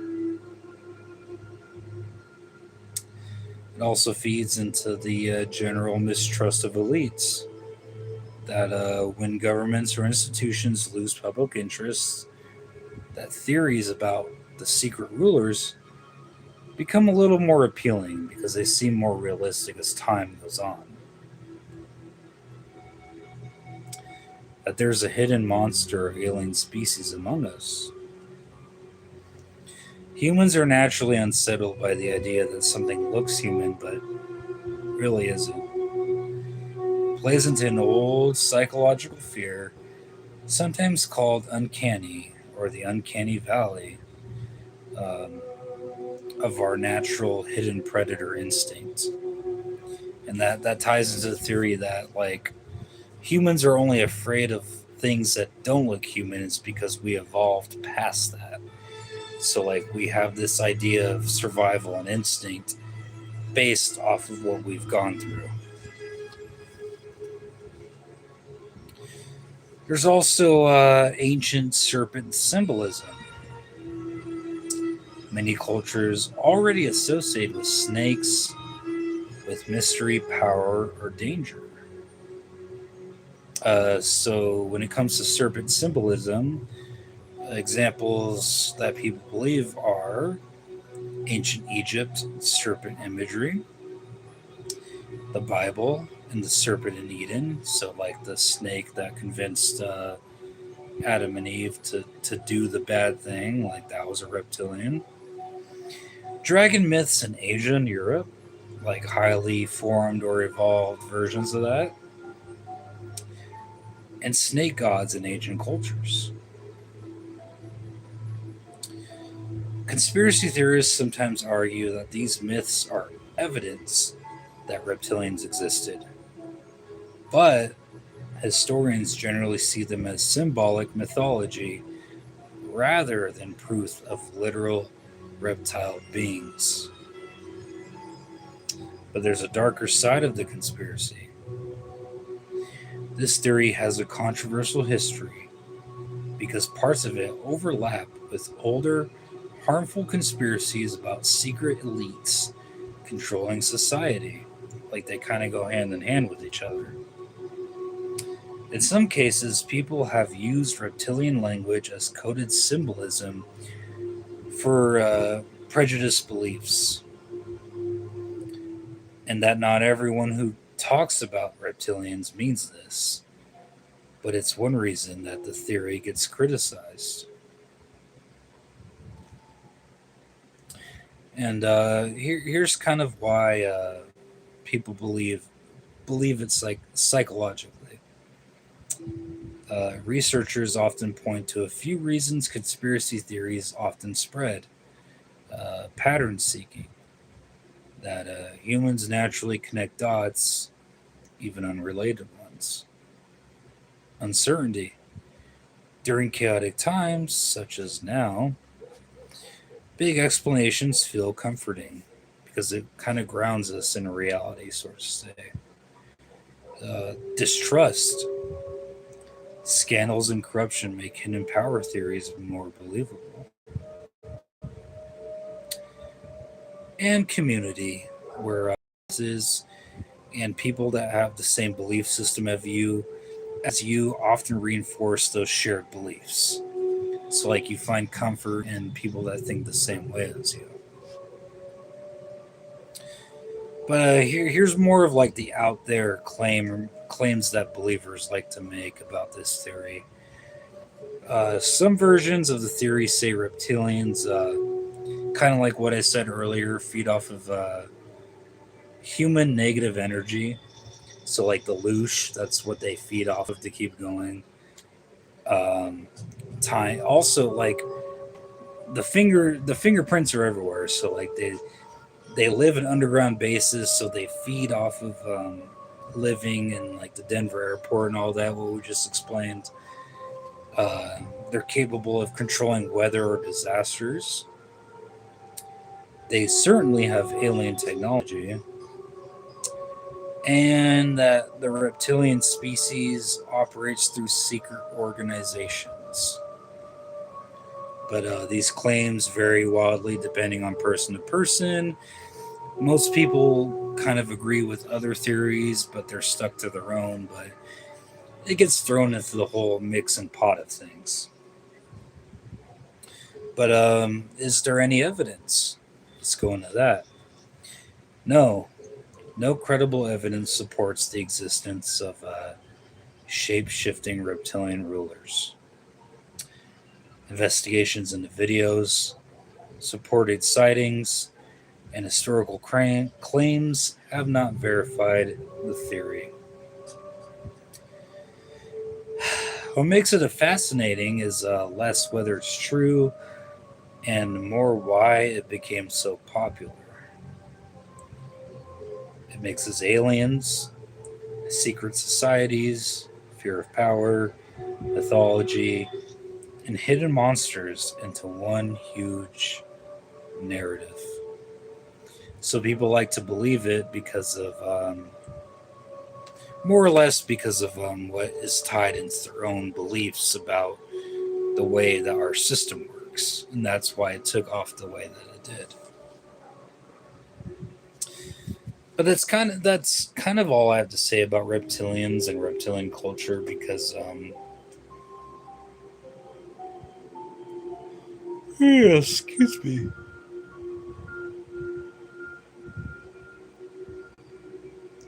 The way that it's fed over into things over time, I guess that makes sense. It's a little loud. What do you guys think? Do you guys think an alien species, even if it's not reptilian? Wow, okay. Is fitting into our culture? Comment below.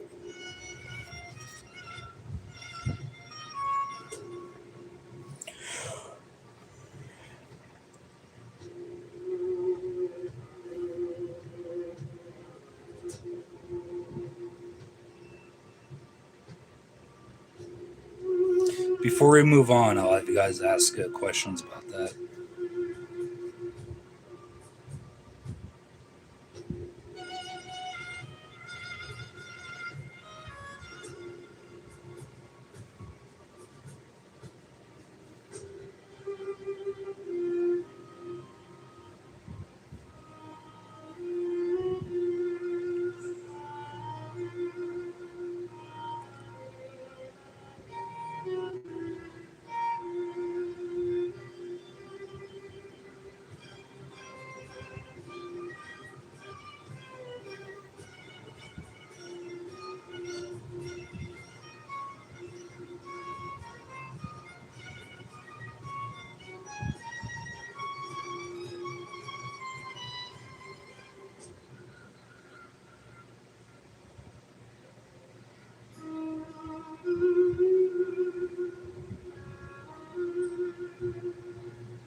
So before I start the next conspiracy, I feel like for context, I got to show you guys the video of it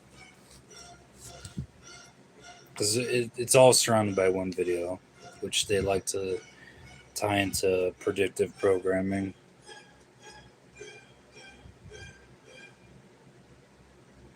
Feel like your tooth sensitivity isn't severe enough to deal with? What if I told you Sensodyne has a fast and simple remedy? New Sensodyne Clinical Repair starts to repair sensitive areas of teeth after 60 seconds. I'm so excited to introduce this new product to patients. New Sensodyne Clinical Repair is absolutely amazing.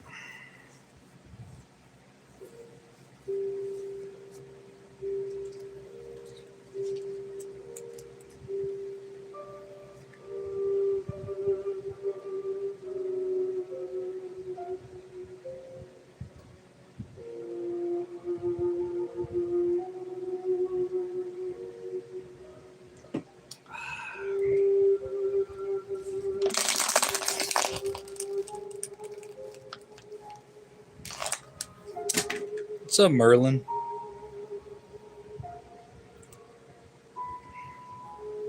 All right, you guys ready for the I pet goat conspiracy? So a while back, I'm not exactly sure.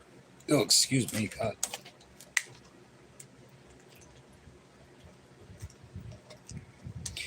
I'm not exactly sure how long ago this video was released on YouTube. I'm pretty sure I was in high school, so like 11, 12, 13. Like 2011 through 13 it was released. And apparently has a lot of hidden symbolism, and that it's kind of a mapped out detail of what's happened and what's to come. So before we go down the rabbit hole on that, I feel like I have to show you guys the actual video. You guys ready to watch it?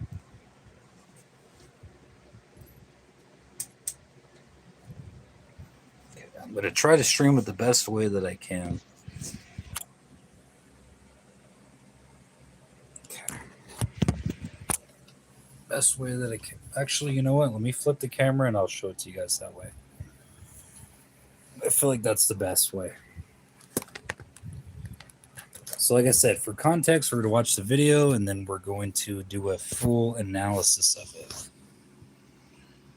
I'm going to try to get it the best way that I can get it.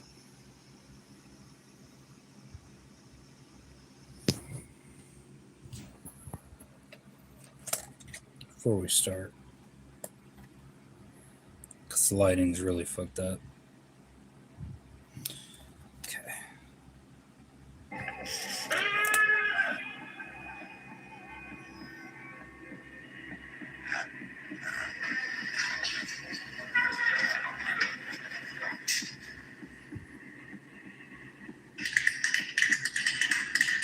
George Bush.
Okay, so that was the gist of I Pet Goat 2.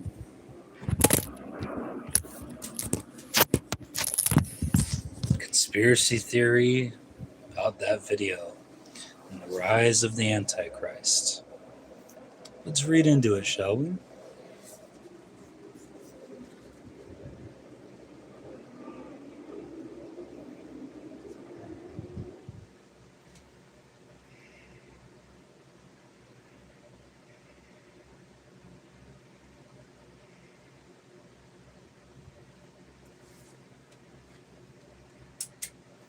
What y'all think of that? I don't know if you guys have seen that before.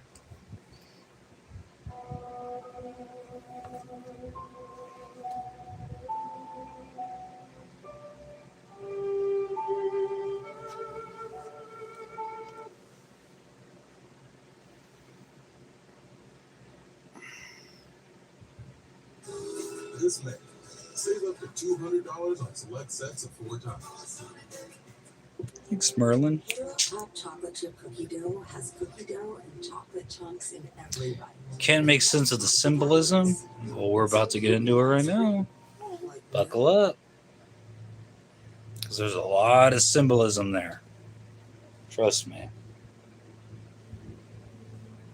Let's get into it, shall we?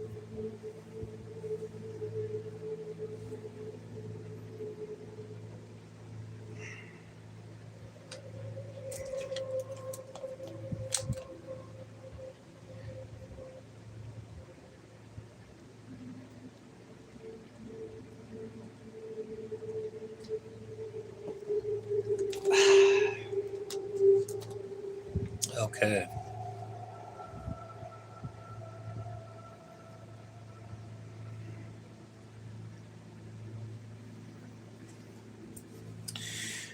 So, I Pet Goat, the video we just watched together for context, and its conspiracy and various layers of symbolism.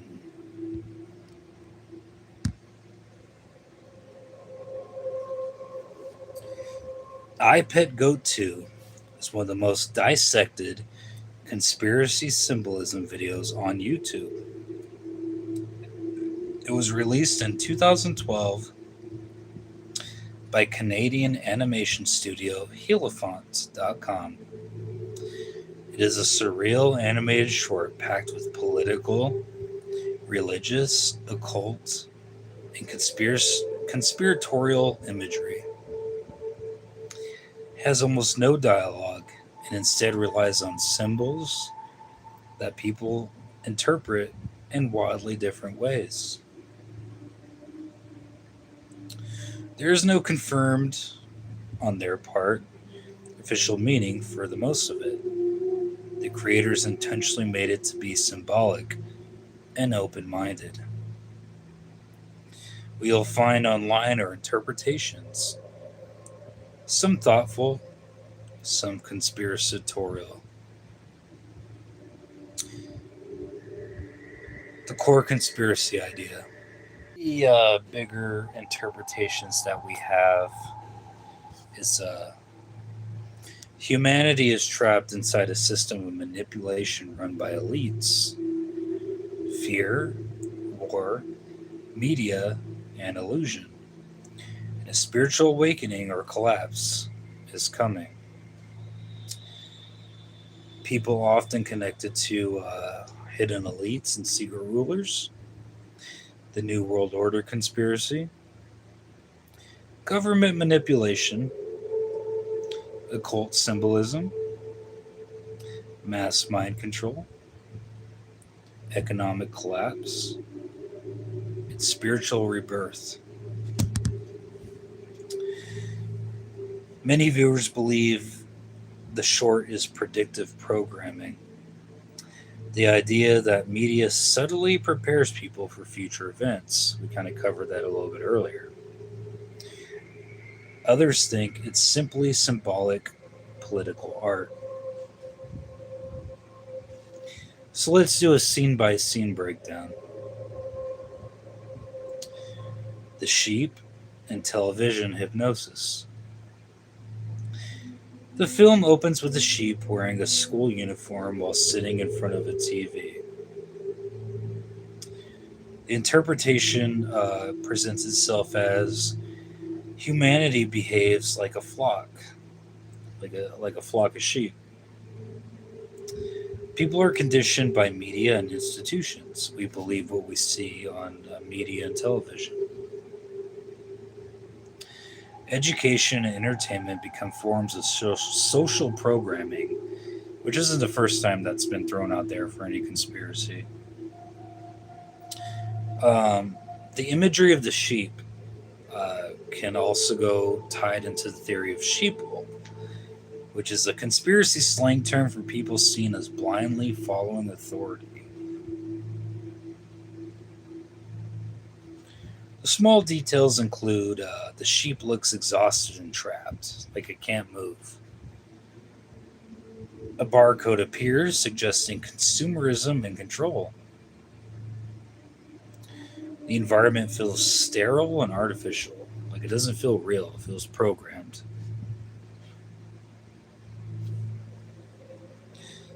Why conspiracies theorists care?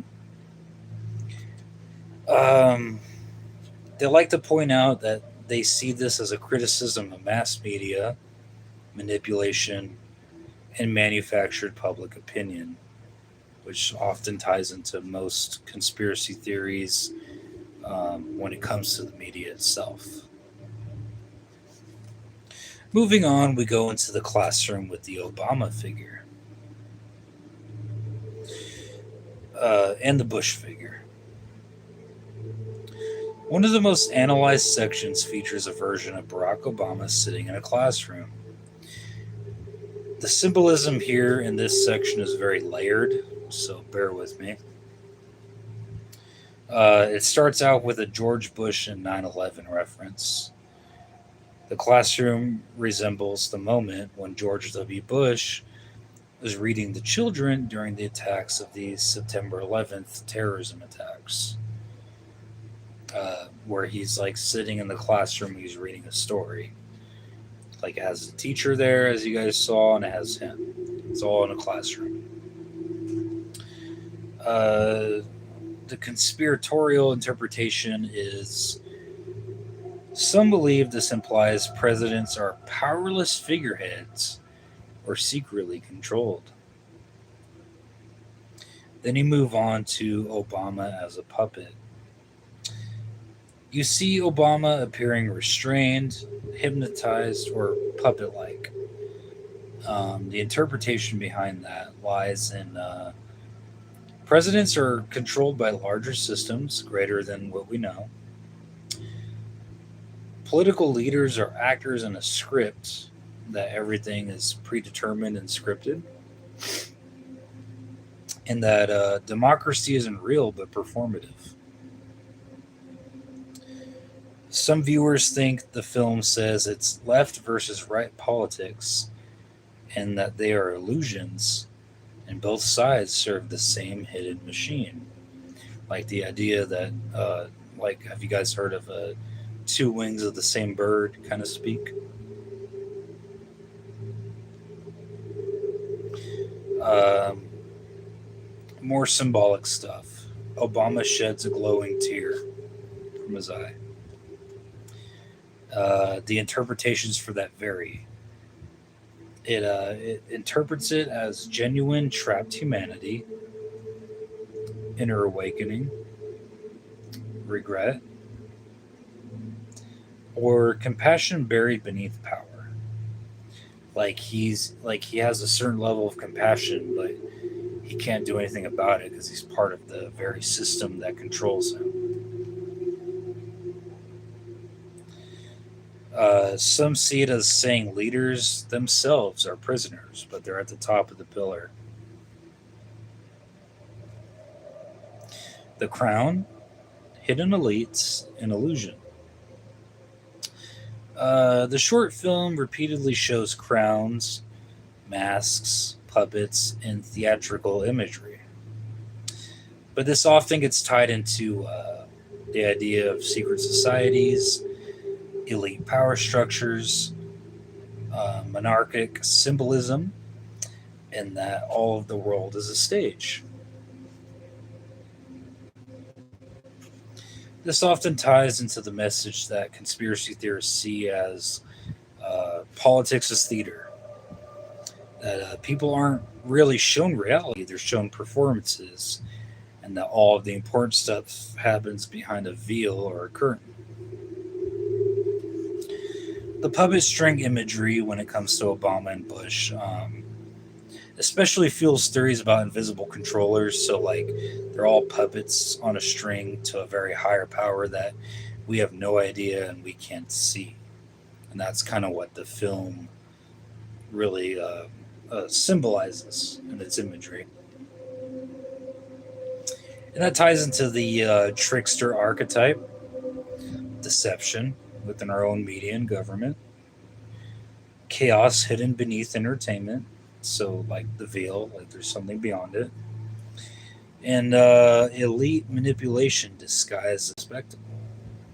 So that everything that we're seeing is very carefully coordinated as a disguise or a distraction to what's actually happening behind the scenes. Conspiracy communities often connect the Harlequin to psychological manipulation, mind control, and hidden ritual symbolism, which you could all see within the video itself.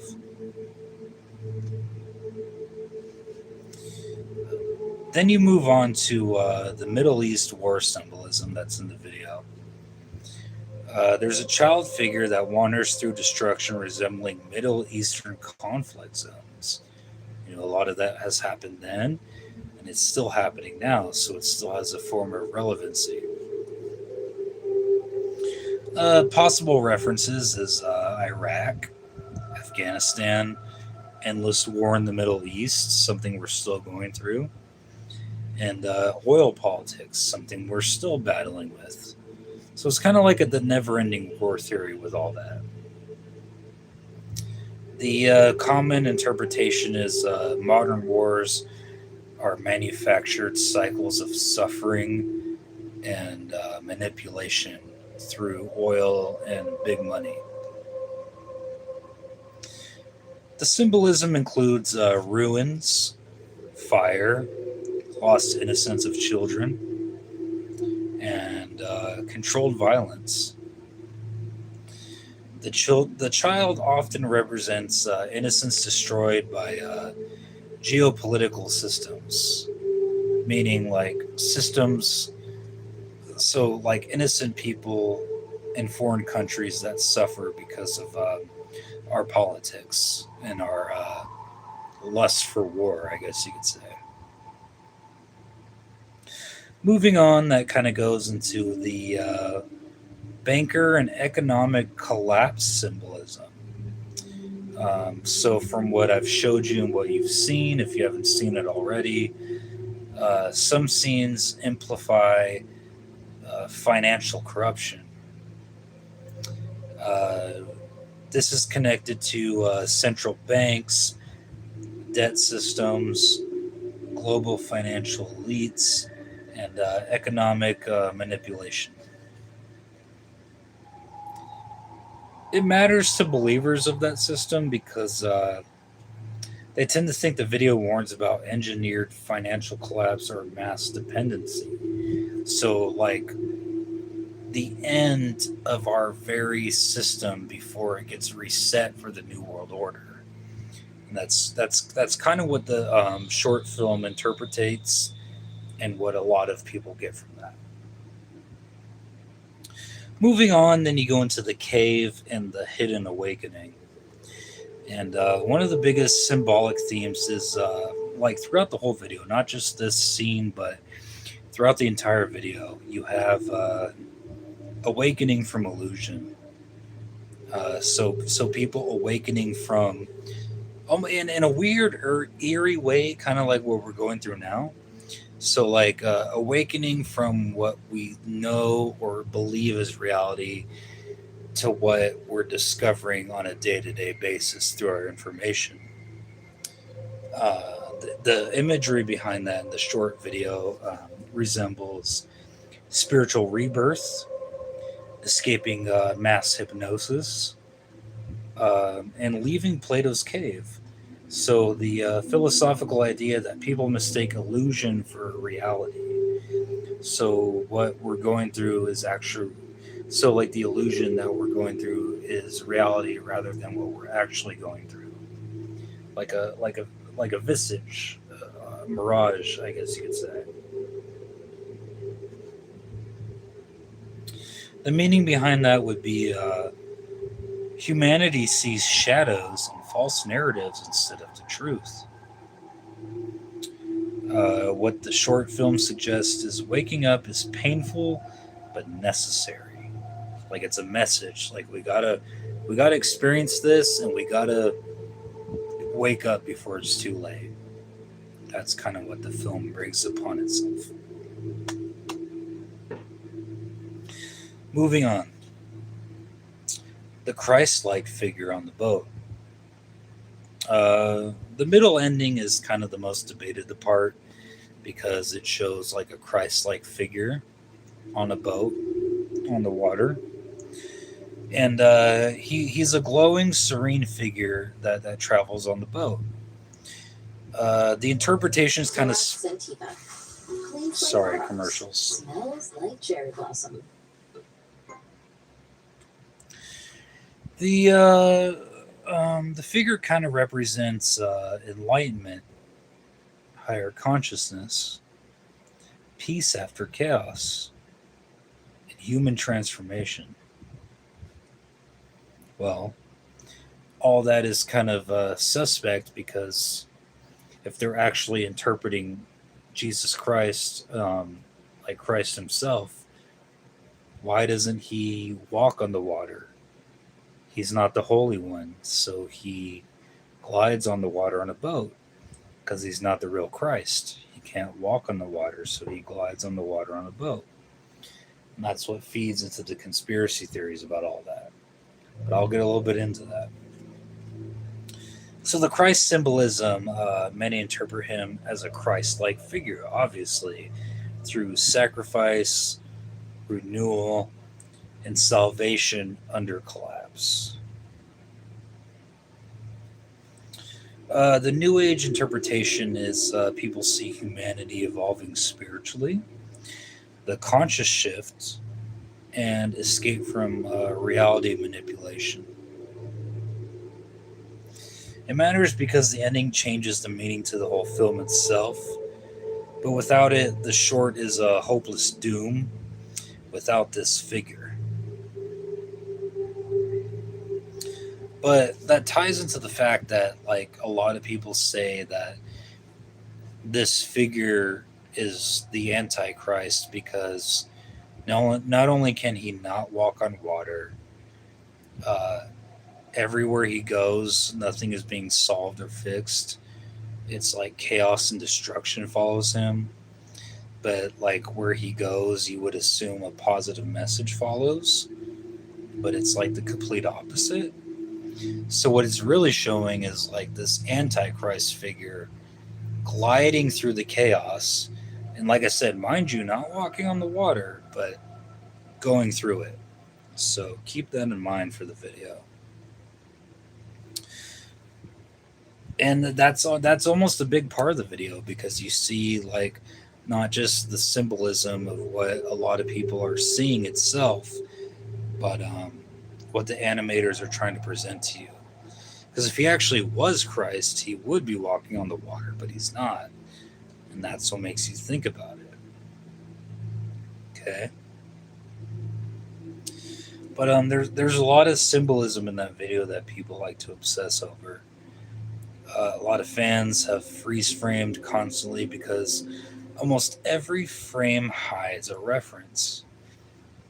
People like to point to the Freemason imagery that is obviously there, the all-seeing eye symbolism, which is also on Christ, the puppet symbolism with the United States presidencies, religious references, Hindu imagery, Egyptian symbolism, which has a very powerful meaning when it comes to a lot of conspiracy theories and spirituality, corporate logos, and political caricatures.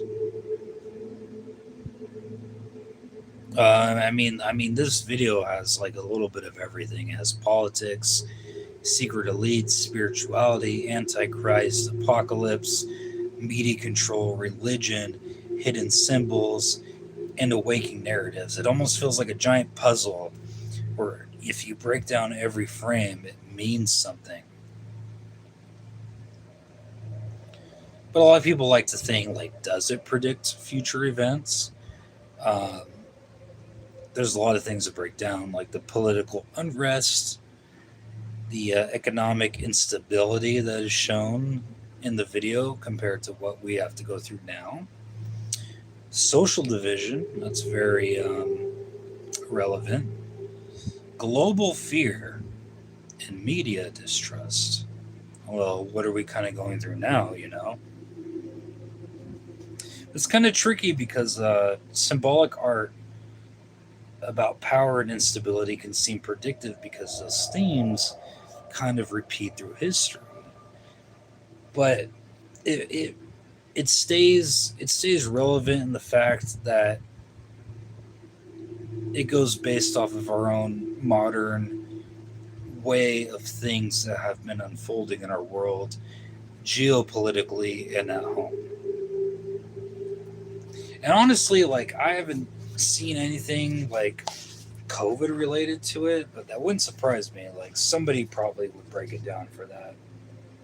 I would think so.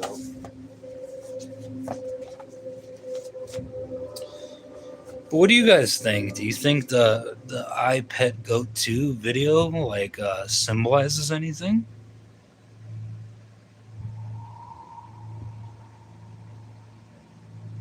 Like a place that's been saying and screaming they hate you, do bad things to their own people, and what are not coming around tale of honor just to reach the good master tone. I brought you Inspire Me Brothers, Jeremy from Charlotte, North Carolina. I decided that they would be.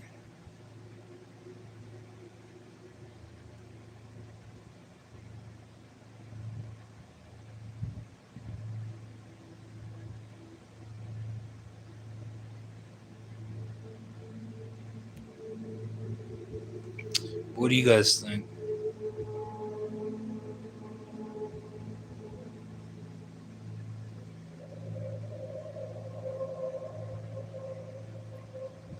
I decided that I'm going to retire at changing cell. Oh yeah, Jeremy, cell towers. I had a bad accident today. Oh my god! And my safety harness failed. I just about slipped to death. But I was very, very lucky. So that gives. I was asking what they were thinking it was. You mean like the guy that made the video? Yeah, so what do you think? I know my video wasn't the greatest quality, but it gives me another second chance of life. I appreciate you acknowledging me, bro. I'm retired now from cell phone tower work. Well, you know what? I hope they give you a big fat paycheck, bro. Down is up and up is down. That's our current reality, brother. That's where we all are in this crazy world.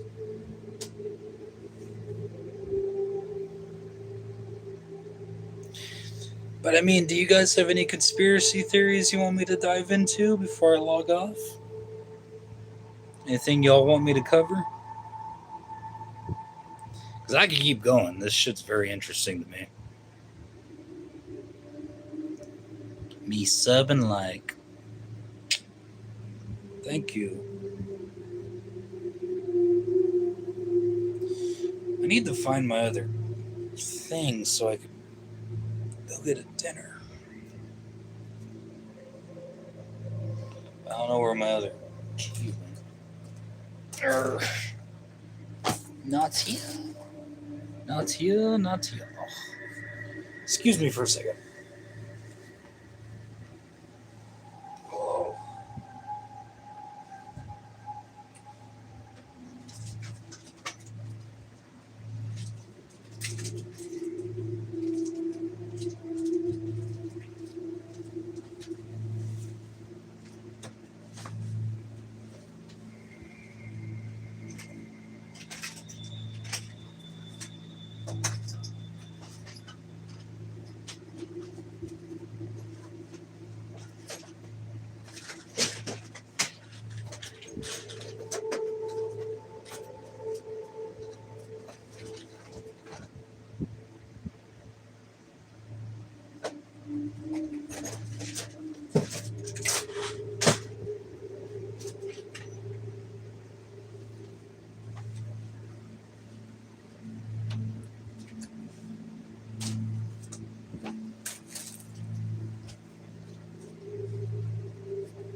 right back, guys. I'll put on some better music.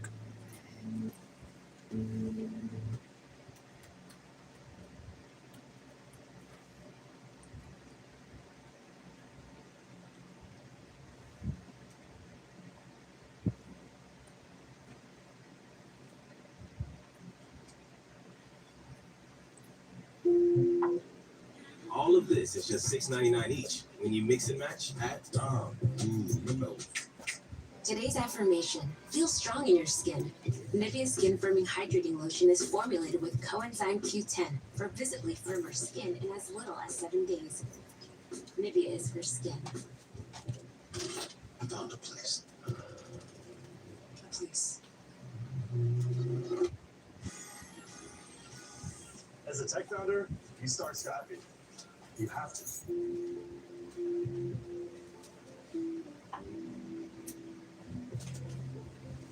Right back.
It's 100 grand.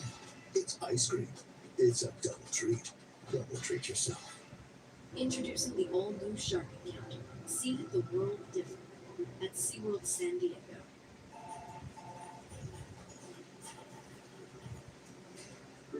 It's a ship. Those flashes of light, those are its engines. It's nothing like any spacecraft I've ever seen. Humanity isn't alone in the universe, and I've just met our neighbors.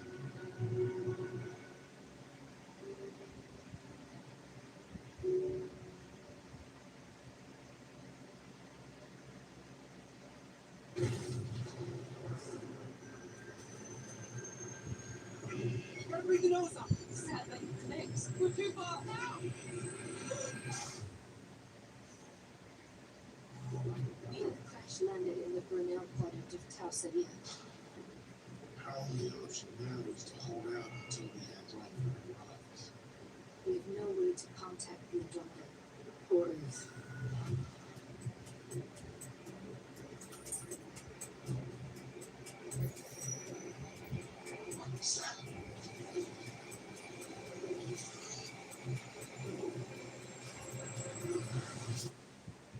Who's there?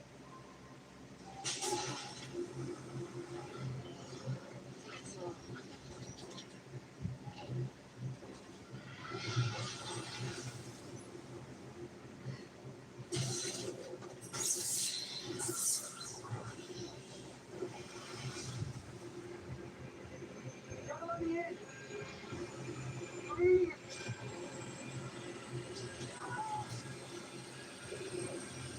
Is that you, Cooper?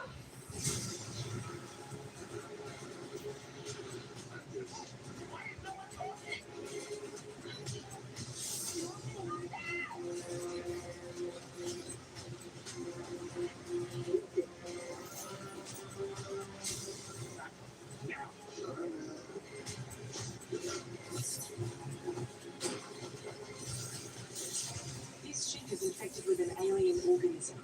For all we know, it could be in our own bloodstreams by now. Directive 8020 states, the Earth must be protected.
Hopefully that'll help her sleep.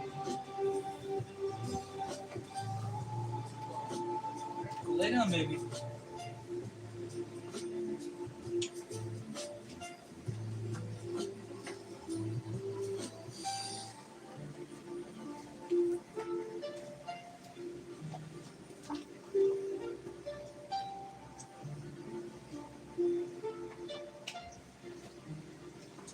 Okay, I am back. I am so sorry for leaving for a while. I had to heat up some food, but I'm back.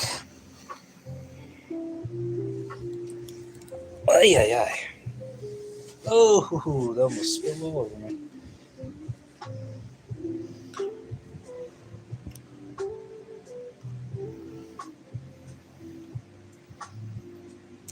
I didn't have to go to the bathroom. I literally just had to make some food. Sorry about that. I'm back.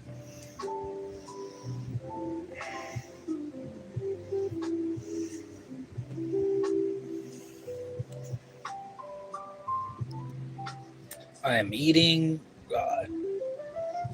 chicken parmesan with spiral noodles. Sorry, guys. I didn't mean to put you on hold for so long, but I had to eat this shit up.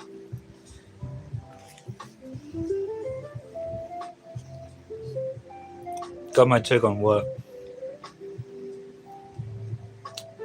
I love Italian too.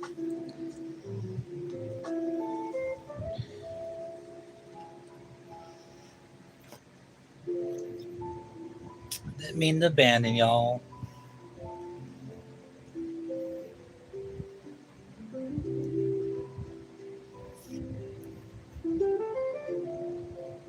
Thank you guys for sticking with me.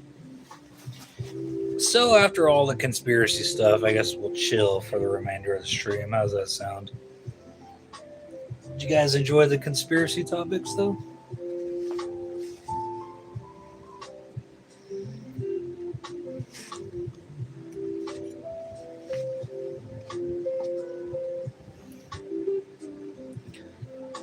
On the pet goat video, any input? I mean, I kind of added my input as I was going on. It's just weird. It almost seems like symbolic predictive programming. So it's like, obviously, they're giving us hints into what we've already been through, mixed with, I guess, what you think may come. Hard to say. My phone's probably gonna fall again. Yep.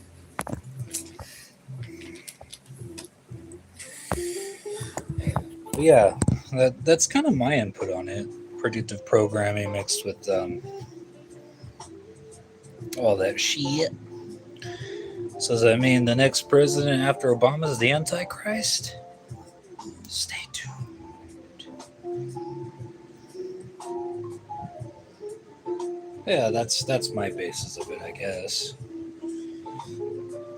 Did you guys enjoy us? Ooh, my laptop's falling. Ay, ay, ay.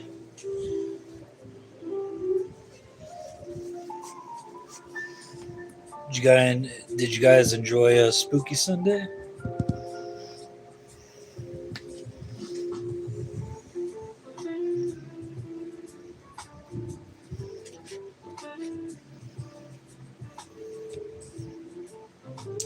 It was neat, thanks. Cool retro shirt. I had a crush on Baby Spice back then. That's funny. Yeah, I grew up with the Spice Girls.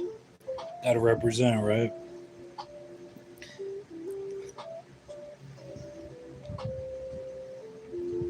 Thank you.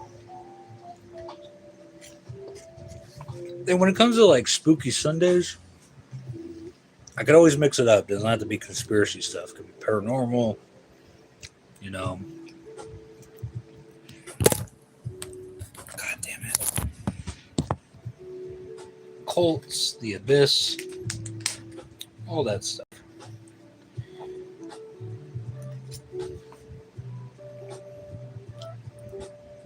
My eyes.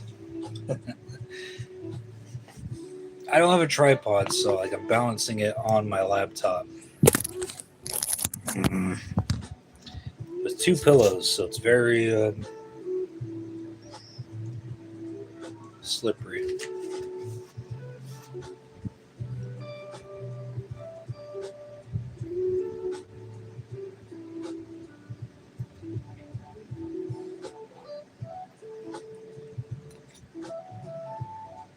Do I speak English? What am I speaking right now? Am I speaking Dutch right now? Are you saved? I'd like to think I am.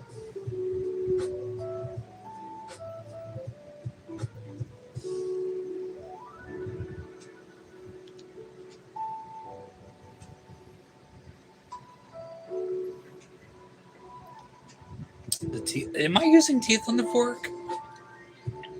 I mean, that's teeth on the fork.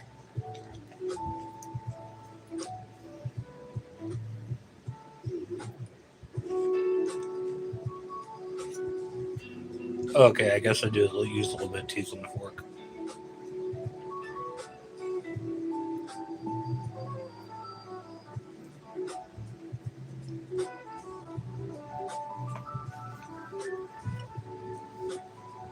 Who wants to choose some aluminum foil? Wouldn't that be fitting for today?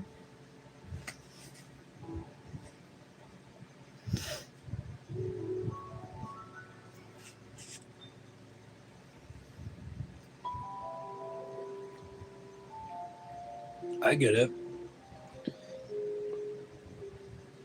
It's like when you hear like a knife or a fork on like a plate and like it makes your teeth hurt. It does to me.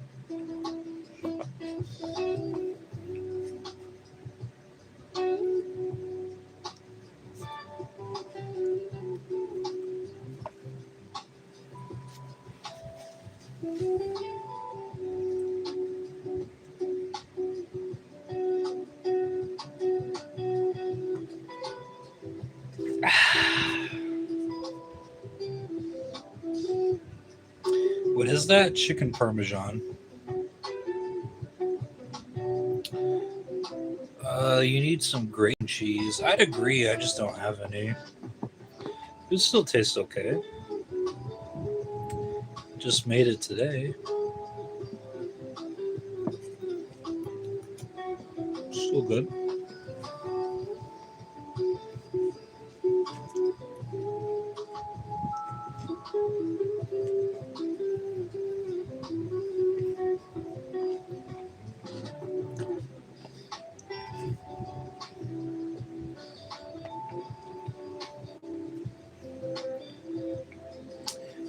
No beanie today? I was wearing one earlier in my stream. I just took it off because my head got hot.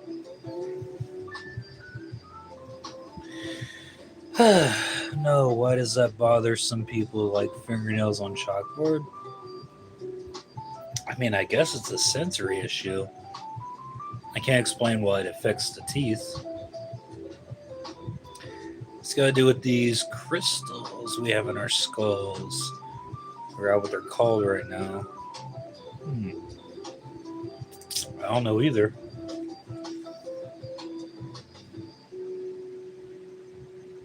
What's this brand? Quality brand. These parts we don't pay big brand markups. So we save money? Darn typical. Differences that save you money. It's an Aldi thing. Sit. I'll be damned if I get a copyright strike because of a commercial.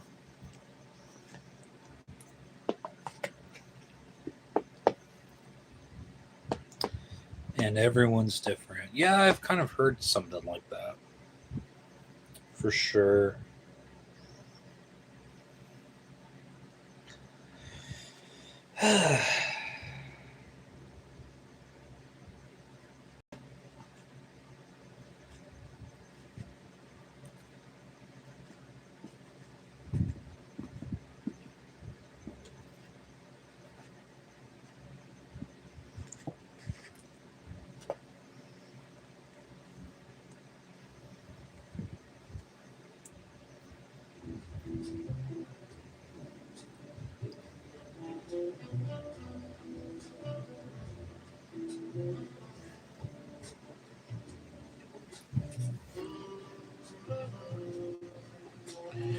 When we hear a sound, it resonates a shape in our water.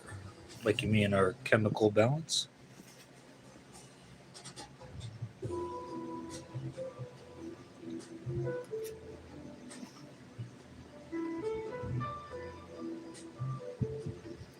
How's the piss jug going? Not good because I haven't peed in a jug in a long time. Sorry, Epstein.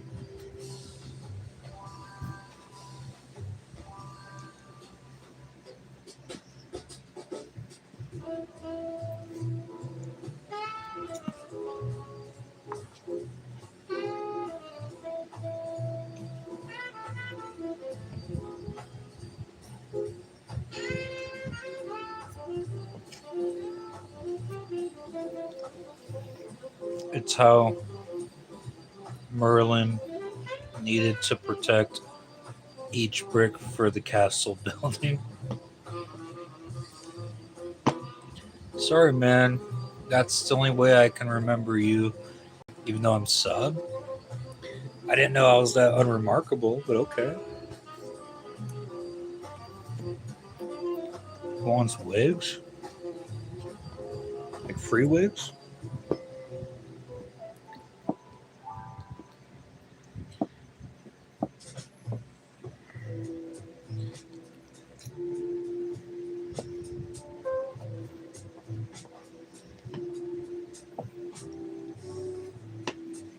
I'm all done.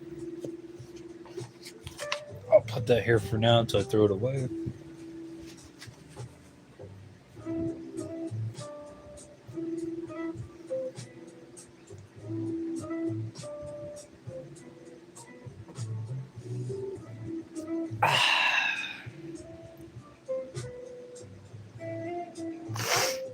So are resonance like at Jericho's walls can't break the structure. What's your plans for Memorial Day? Oh, not much. I'll have to double check if I work. Someone asked me if I worked. I just assumed yes, but because I work weekdays, but I'll have to double check if I'm actually off tomorrow or not because it's Memorial Day. Stay tuned. I totally forgot it was Memorial Day weekend. I just assumed I worked tomorrow.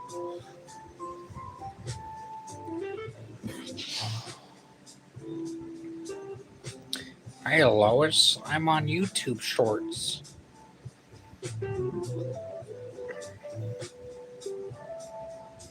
It's the real magic of it all. Resonance, right? I agree. Oh, I have my stupid rip paper on here.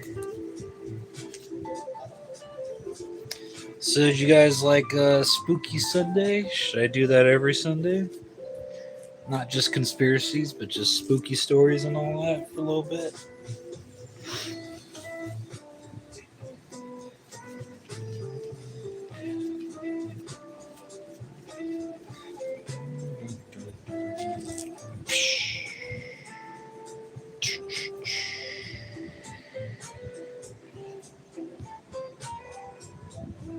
Yeah.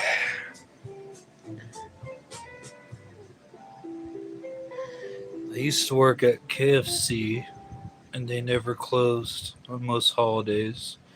Hated that, but loved the food and the money, I'm sure.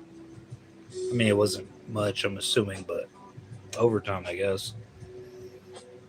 If you walked into the mall and played your fork sound on the teeth, you would have everyone's attention for sure.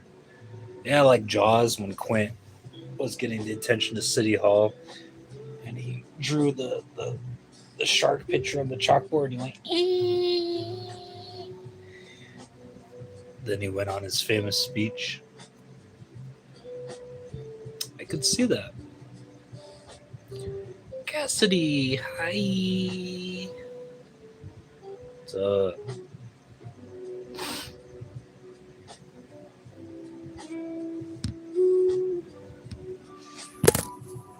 God, I barely move and this stupid phone falls.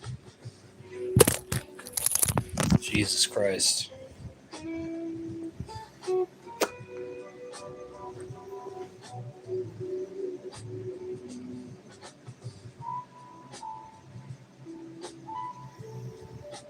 My head.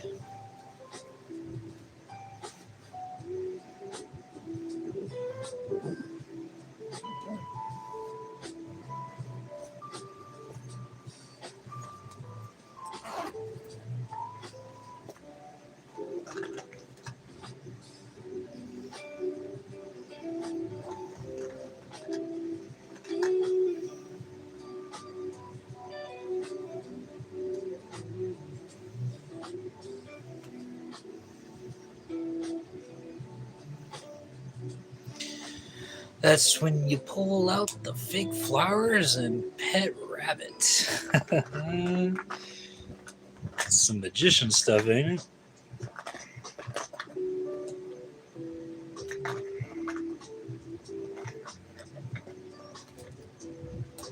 Do do do do do do. Ow.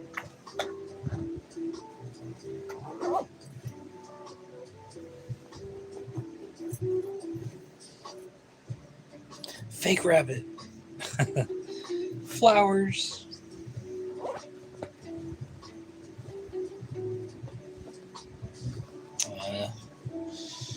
I need to go out tomorrow and get a new cartridge.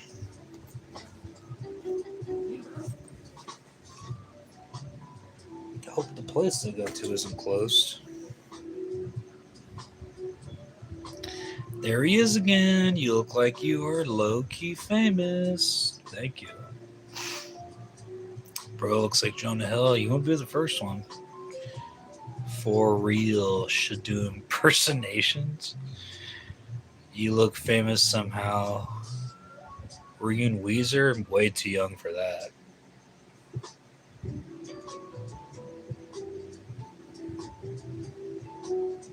I've only got a slither left in there. That's disappointing.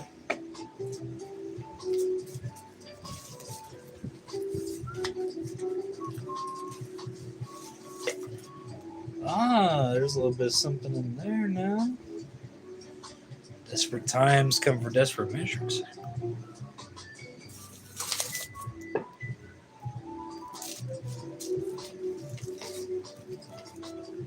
There's my lighter. Goddamn.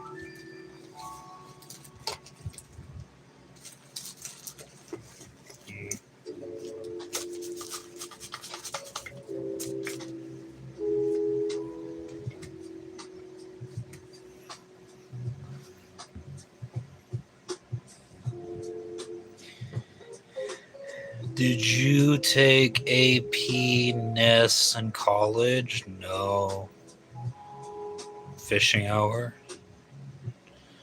He was on Disney Channel in 2019. How did you know? Got ants blink? Got any blinker fluid? Heard of that before. I smoke cigarettes. Didn't like vaping at all. I used to smoke cigarettes, and now I just occasionally vape. I don't do it all the time. This, so you can see, is oh, well, the logo phase in. If you can tell, that's a plant, a certain plant. So this has nefarious purposes. But this holds my juice. And it's completely out, so I gotta fill it up again.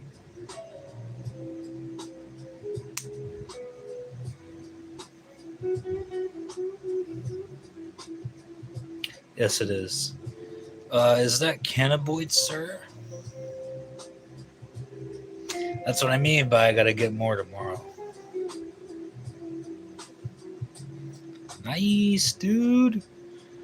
Diddy is coming, Diddy is coming. That's a horrifying sentence. Say to someone to get you some blinker fluid next time they go to the store. Someone that's gullible enough, I'll do that too.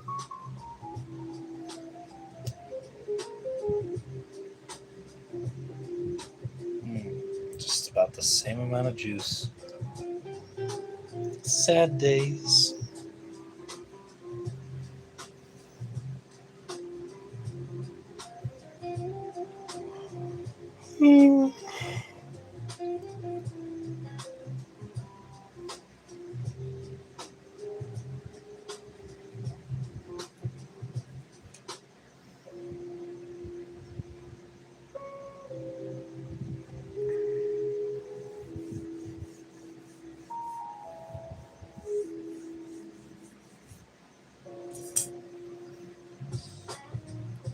Tell us a dad joke? I don't think I know any off the top of my head. Hey, yo, Jesus loves you, fam. Thank you. I'm joiking it. To me, it's funny. Heard the Iran war is coming to an end. Won't be happy till prices go down, way down. Yeah, try living where I'm living, and the average is almost $7 a gallon. Shit's depressing.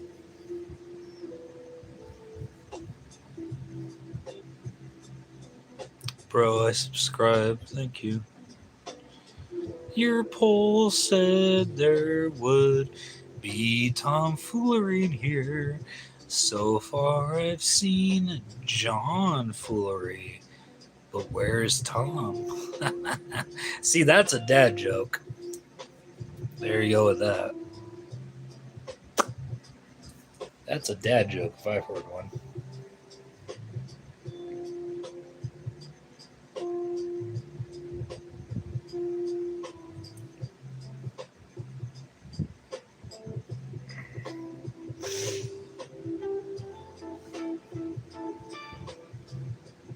Do I have enough in here? Guess we'll see.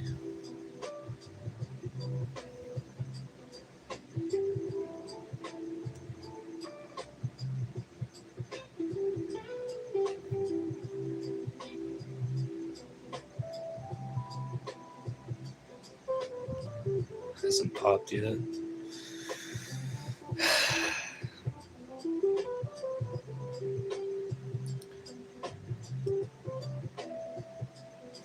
Oh, I gotta like pop my ear just to do it. I pop my ear just to pop this.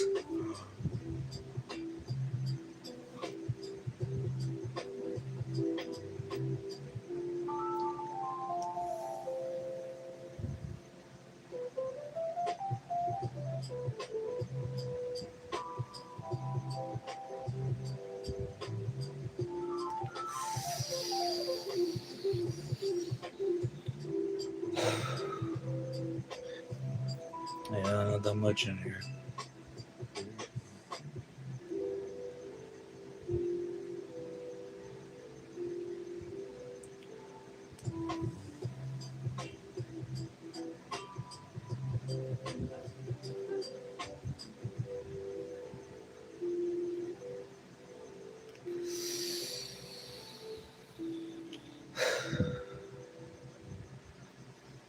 A little bit. So were you on that show Big Bang Theory? Who would I play as? Nope, not about to get copyright striked.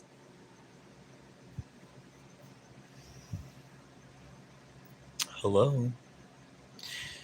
Is it fully charged? It should be. It just doesn't have a lot of stuff in it. Do you get paid to dress up as Peter Griffin at Comic Con?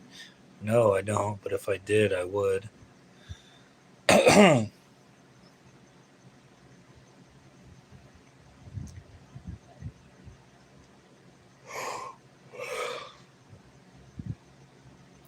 drinking. I was. Now I'm talking. I'm talking.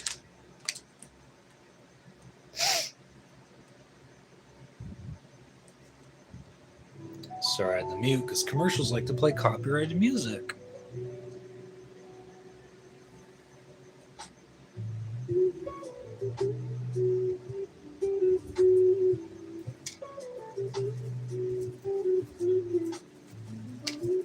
Clear this out.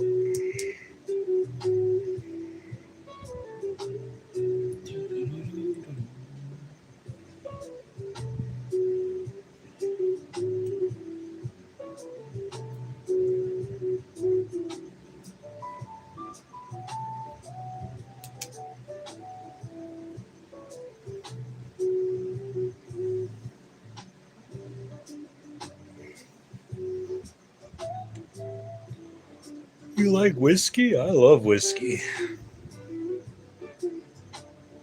Whiskey and vodka are my two mains.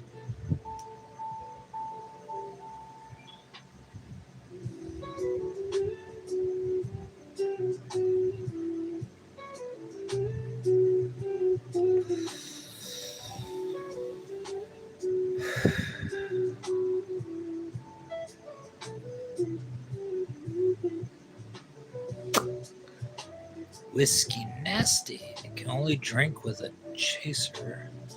I get that, but that's only because I have a bad gag reflex, to be honest.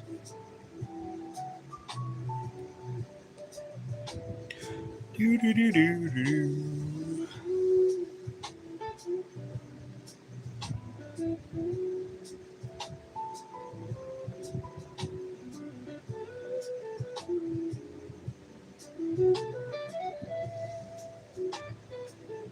Will that be enough? This was.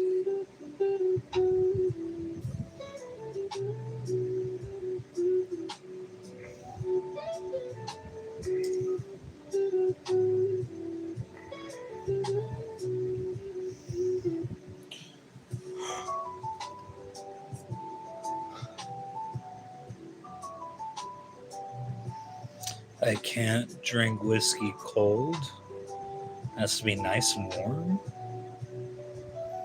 Like in a tea or a hot toddy. You're fucking G. Much love, boy. Thank you. Beer and tomato juice here. It's kind of like a Bloody Mary, isn't it? I like Absolute Vodka the best. I like Amsterdam 100 proof. Gets the job done.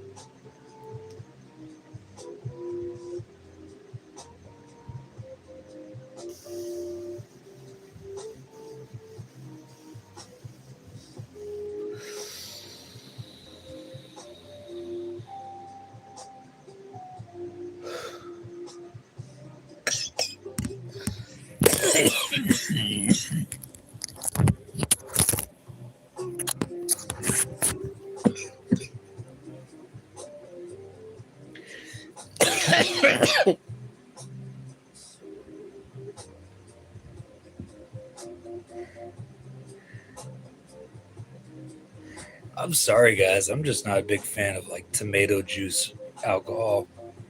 Like Bloody Marys, that makes me gag. But hey, whatever floats your boat, man. I ain't judging. My other eye. Damn. I'm sorry. I literally coughed and went. Y'all ever played Mario Party 2? And there's that mini game where you have to get like the things that are under the collapsing coffins. It's basically what my phone is. You gotta like catch it before it goes.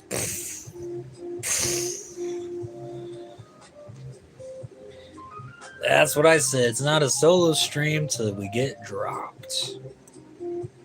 Even in the car. I've tried beer and pasta sauce. Everything. The ketchup, yuck. Yeah. Ketchup was the worst. I believe you. I've never been a big ketchup guy. I didn't start consuming small amounts of ketchup till I was an adult. Oh, weird, huh? Those kids like ketchup. At least my friends did when they were kids. Not me.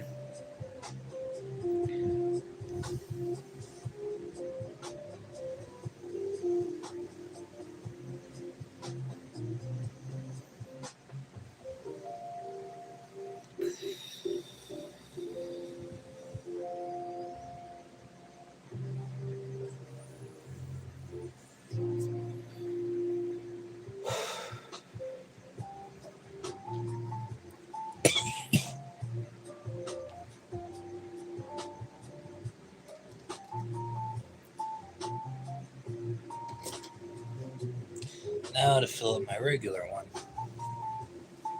Be right back.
PS5 remote's so touchy.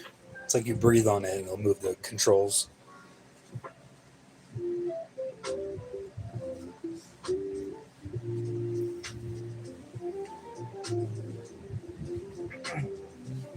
Sorry, guys, just getting comfortable right there.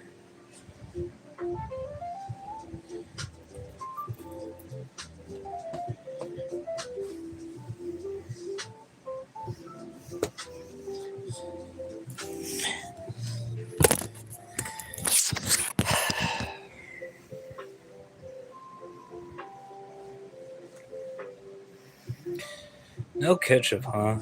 You're still kind of a guy. Well, we can see it, that's for sure. I mean, I am a big ranch fan, if that means anything. But then again, like if I was gonna have a cheeseburger instead of like just a regular cheeseburger, like with the Thousand Island dressing or whatnot, I would ask for ketchup, but like not a huge glob. It would just be enough, so it's like the flavors there, but it's like not overwhelming. You know what I mean?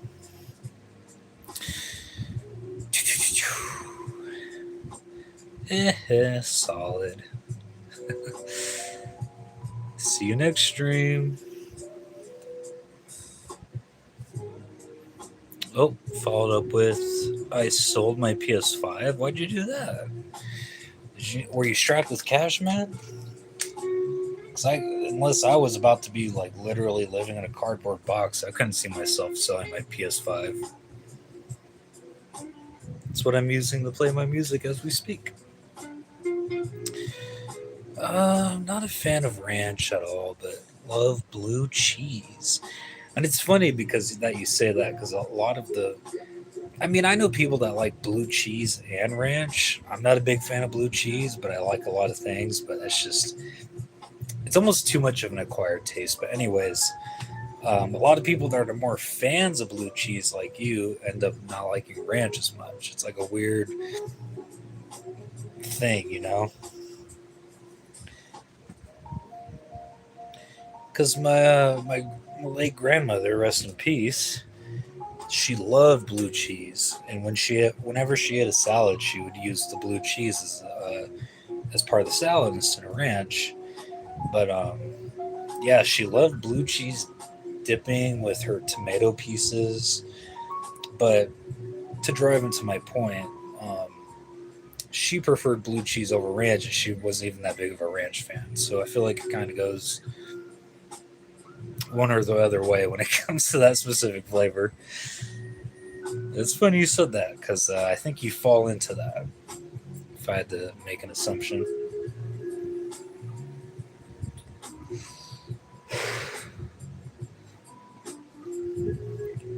it still tastes burnt.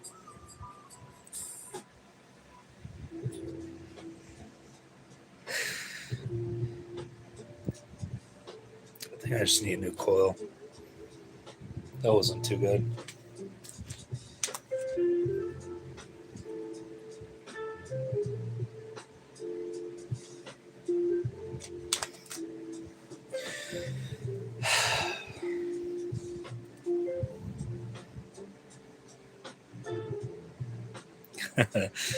Definitely, I am. Just from that little bit, I feel a little bit better.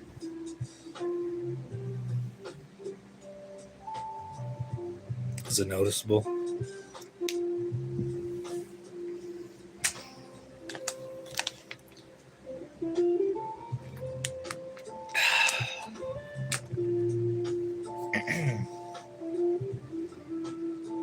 But I'm glad you guys enjoyed my conspiracy stream. I kind of just wanted to start off very like off the bat when it comes to spooky Sundays. So why not scariest conspiracy theories, you know? But somebody was asking me to cover the Wolfman conspiracy, but I might just save that for another topic when it comes to like cryptids and monsters like that. Because when you think of general conspiracies, excuse me, it means like a wide variety of things. Like, yeah, it can mean cryptids. Cryptids fall in like the same branch as that. But I feel like if I'm going to talk about that, it has to be like its own thing, separate from that. So stay tuned.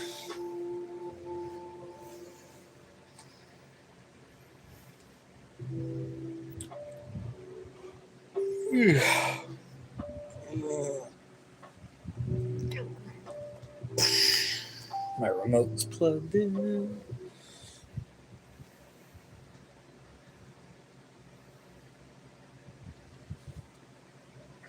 The toughest part of Popeye's $5 fave menu is choosing which fave. I don't like your biscuits, Popeyes.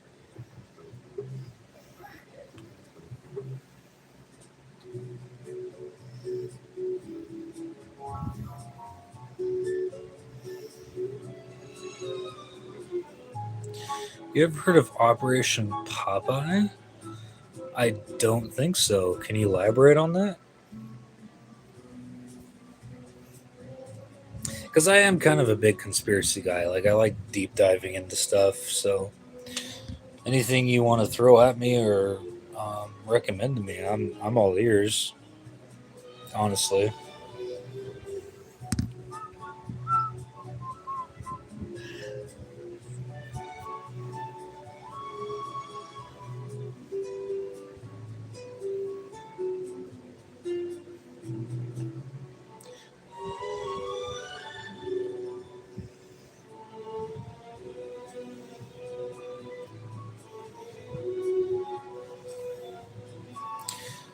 Uh,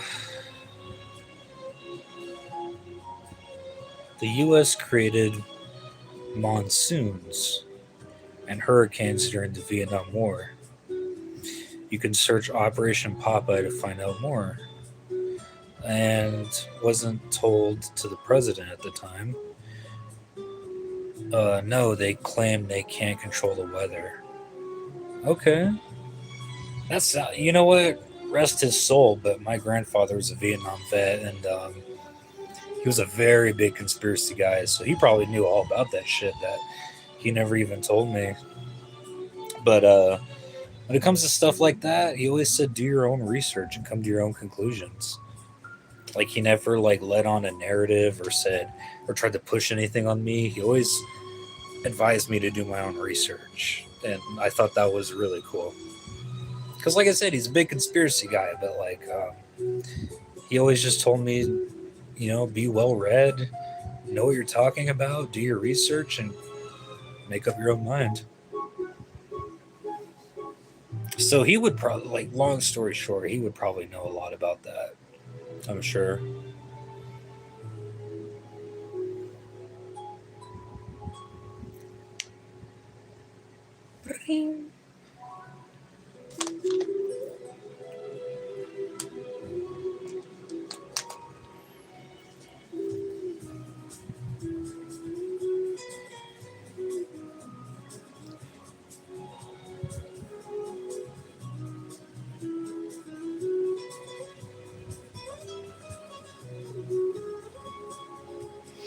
Yeah, if there's any other like cryptids or conspiracies you guys want me to cover in the future spooky Sundays, definitely let me know. Because okay, so as a recap, what we covered tonight, we covered the Denver airport. Um, what was the other one? Why am I blanking so hard tonight? Denver airport. Oh, the Russian pass where those skiers went missing. Uh, there was one more, but I just can't remember. I just have to go back when this video's done. But someone else recommended like the Wolfman cryptids, and I thought like I said, conspiracy is just kind of one big umbrella. So if you're going to cover different topics, I think cryptids would be like its own video compared to like other like mainline conspiracies. Heck, even aliens could be branched out of that. Like it's its own thing. So I think cryptids will be its own episode. So other than like the Wolfman, if there's any you want to recommend to me, email me. My email is real soloagent007 at gmail.com. But if not, comment below and I'll hopefully go back to this video to try to remember what to discuss because I probably could make my next episode cryptids, but I want to do a little bit of research before I do that. My stepdad was in Vietnam too. Sadly passed in 2019. Sorry about that, man. My grandpa passed in 2017. Good people who served in Vietnam, but they never treated those soldiers well. Not at all. They called it policed action officially. Yeah, I agree with you, man. Matt, you're wearing a Spice Girl shirt? That's an ass kicking right there. Do it. Because I will sport the shirt everywhere I go, bro. I have no shame. Okay, so cryptids. Wolfman, somebody recommended. Trying to think of others. I mean, I guess you guys could consider like Loch Ness monster and Bigfoot cryptids, but again, I feel like it branches out to its own episodes, like main creature conspiracies, other than just cryptids. It's a lot to plan out, but a lot of stuff I like to talk about. Did you ever see the Spice Girl movie? I did a long time ago. I was a little kid. Dog Man. Hyena Man. That sounds creepy. I remember she's considered a cryptid. The Wolf Girl from Scary Stories 3, the book. She lived by Devil's River, Texas. And she mated and lived with the wolves. And of course, Scary Stories 3 had that scariest drawing of her. But she could be considered a cryptid. Hamster Man? Prairie Dog Man. There's probably a man for every creature. Not like that, but you know what I mean. Cryptid wise.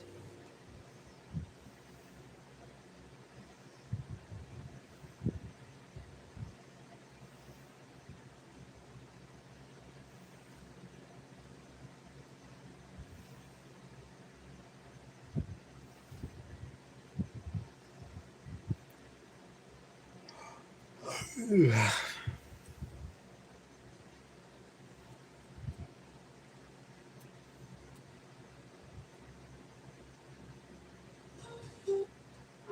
installed this? Even had a few screws left over.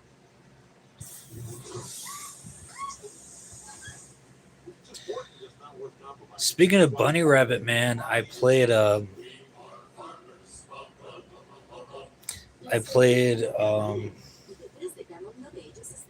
Nun Massacre, made by the same people that made that one Massacre video game with the killer rabbit, which I think I'm gonna live stream pretty soon here. I really suck at Nun Massacre. If you guys bothered to watch the live stream earlier, not very good at it. And she freaks me the fuck out.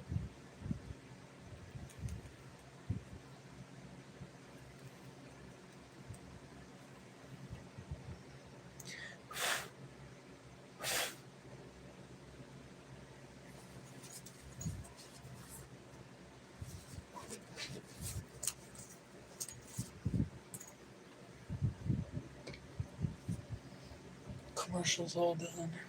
Go to AI avatar voices.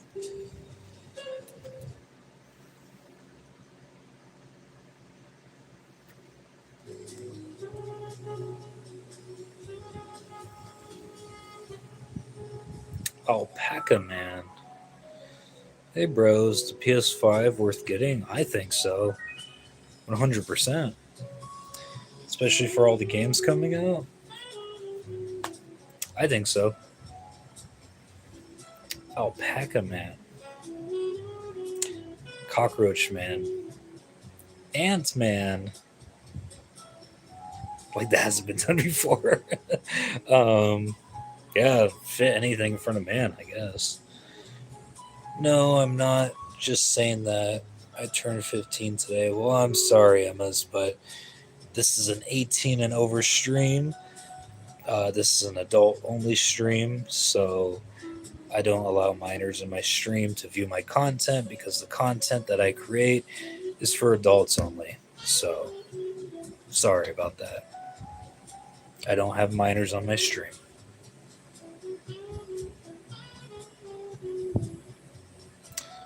You were in Lindsay's chat, Emma. Y'all know each other because, like I said, this is an 18 and over stream. No minors at all. I make adult content and I make the rules very clear when I make my stream. Do you know how to play the piano? I've studied the keyboard, although I'm thinking about getting out of storage so I could kind of try it out again. But like I have my keyboard, but I put like the letterings on all the keys to help me remember like how to make certain songs. Because one of the very first songs that I studied was Legend of Zelda Ocarina Lost Woods. So do do do FAB FAB FABDC BDADB CFDB, something like that. So like I learned from like the letterings and the keys. Yep.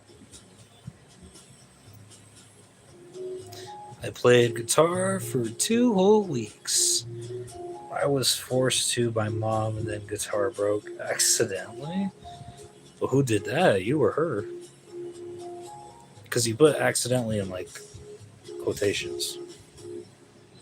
So I'm curious.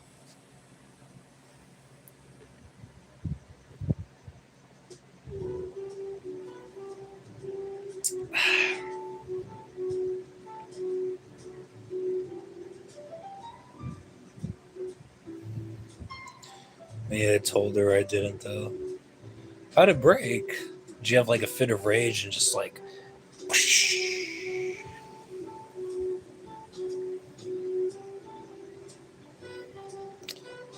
Good job, Machado.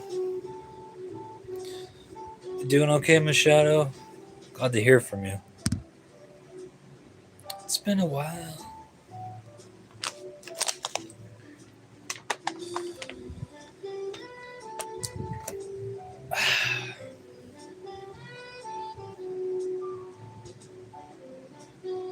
Yeah, the only way I could think of your guitar breaking like that is if maybe that was intentional.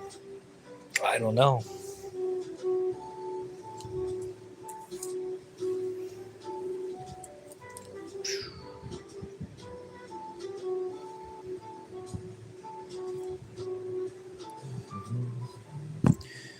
Do I have all comments on?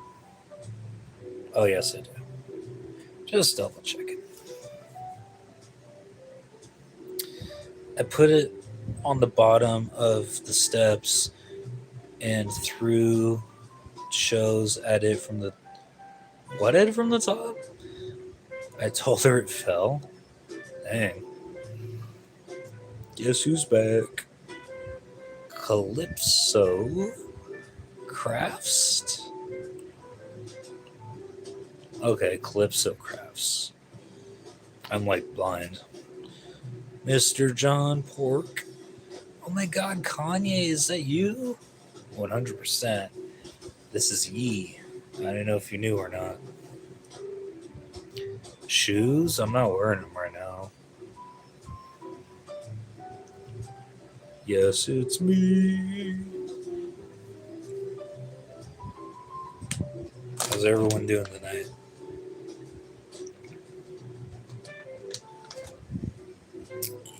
If you missed my stream earlier, we were doing scary conspiracies. It was a fun time.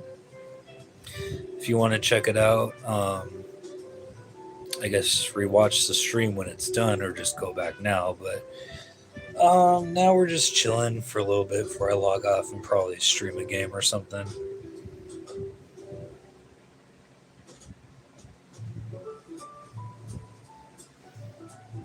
Rust? What's Rust?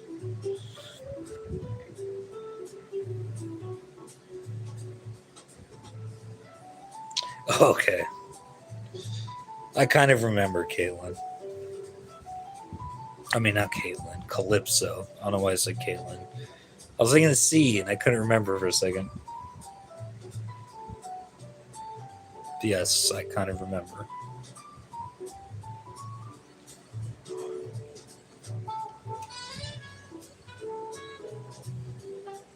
Ugh. I'm so blind. Yeah, I don't know what Rust is. Is that a game?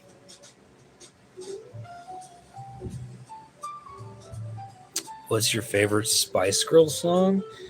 Probably the one where they sing about together. I don't exactly remember the lyrics, but that one's the one that gets in my head all the time. At least the beat to it. Oh, and that one really popular one. God, I can't remember the beat of it.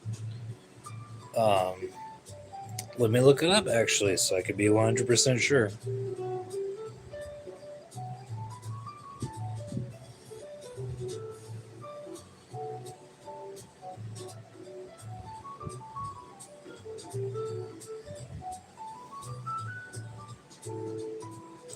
Was it Stop?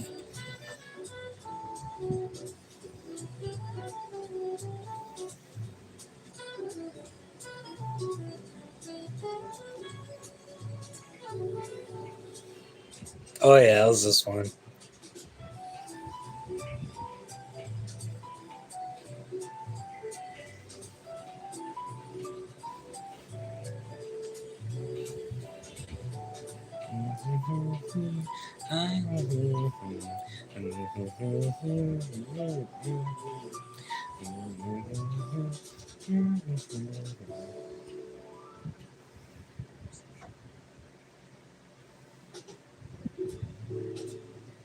Yeah, I like that one a lot.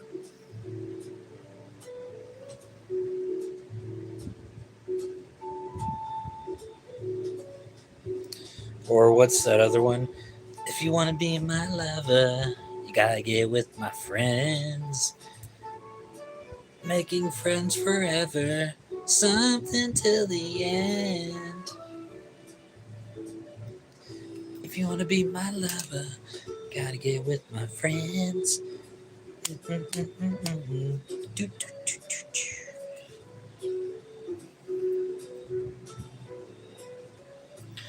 Only someone that never read the Bible would say dinosaurs are not there.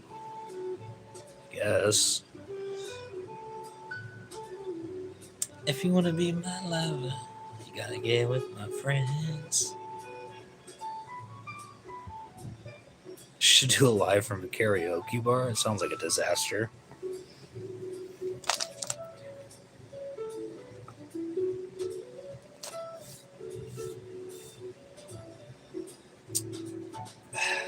Lint on my shirt. Can I have $20 for my bus pass? That's random. You wanna be my lover? Gotta get with my. See, instances like that is why I wish I could stream copyrighted music. Heck, I might get copyright strike because I sang the lyrics too accurately.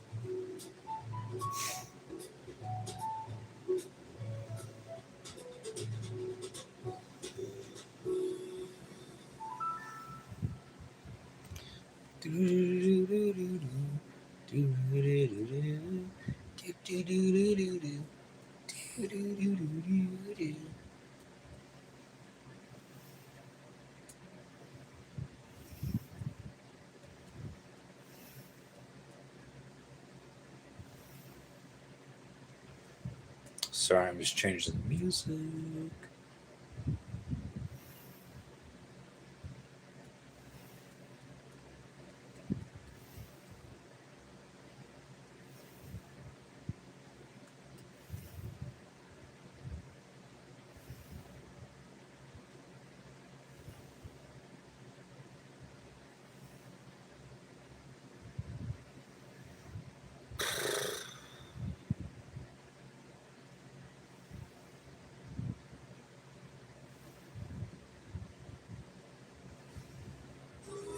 this May.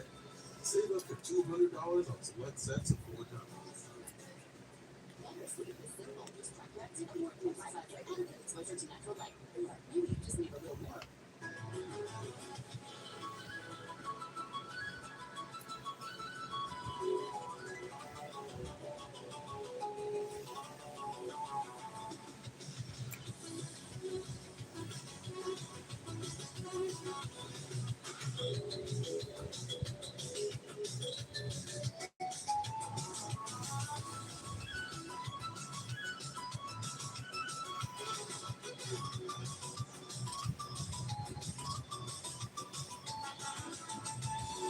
I already know this dude plays League. I don't play League.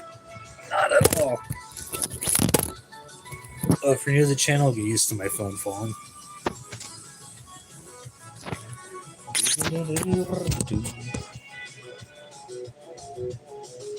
Anyone recognize this?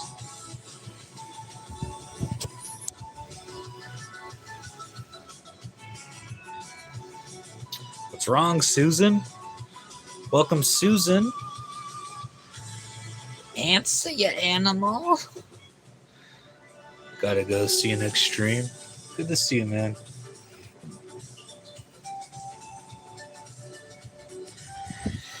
Please look into the camera for a few seconds longer continually and talk continuously or laugh?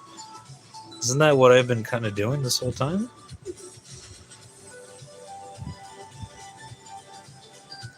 Susan, what's wrong? You fat cunt. Thank you, Machado.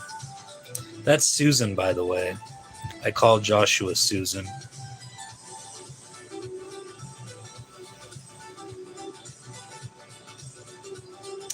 Full eye contact. Get a little bit closer. Why do you want that? My glasses are in the way of eye contact. See, then I just look too nerdy. What you want? What you want?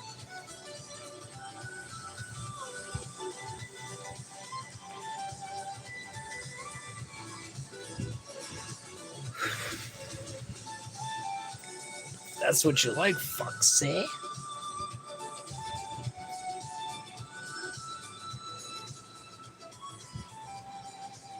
Full eye contact.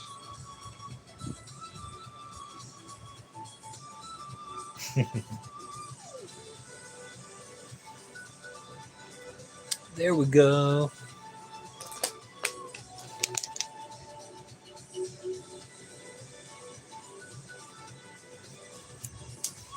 Drink your water.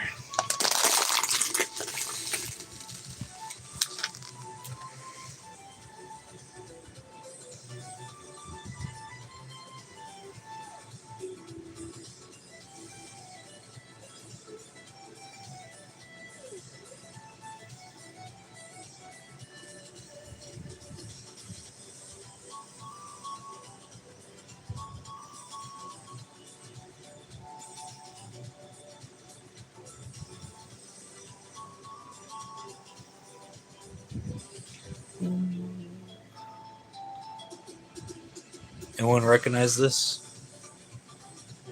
Just out of curiosity.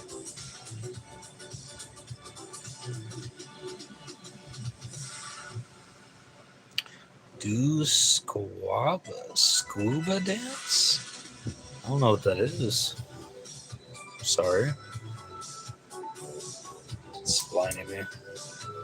Ooh, there we go. More purple.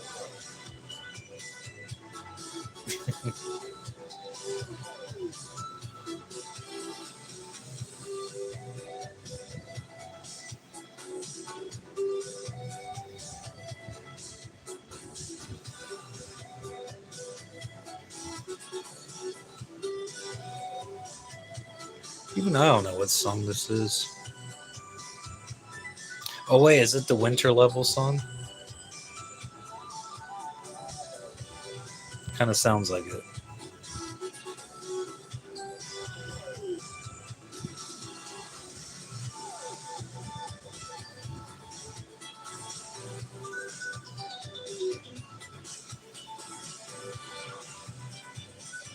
Reach my tablet. There we go.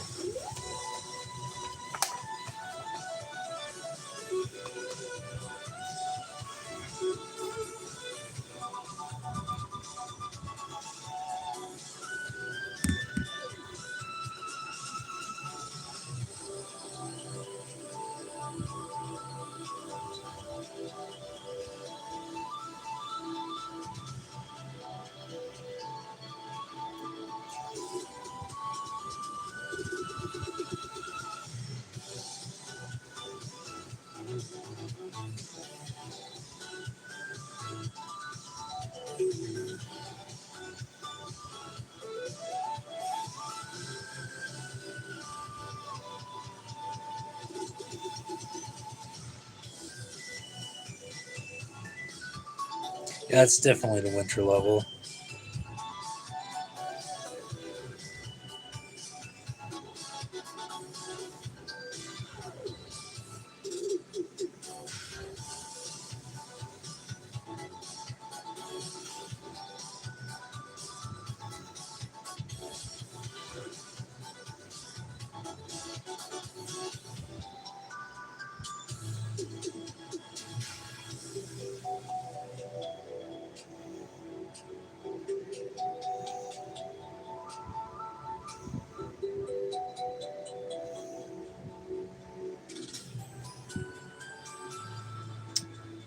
Okay, I just had to update that.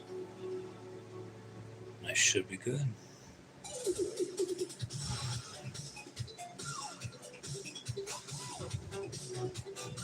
Oh, it's TT's song. Oh, I gotta go back. If you guys remember TT, the cloak.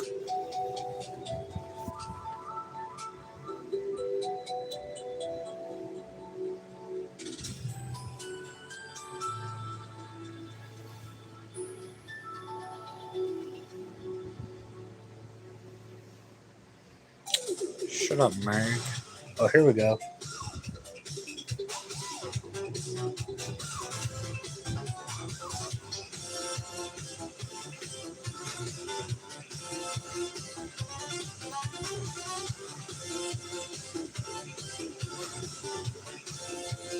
New record, you are TT.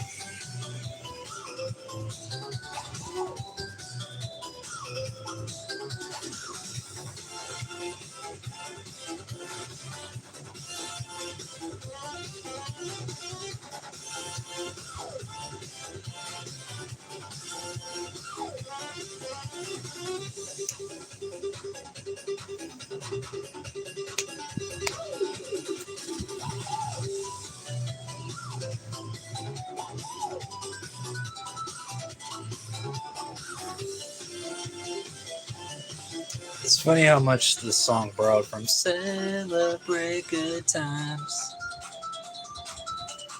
New record, you are TT.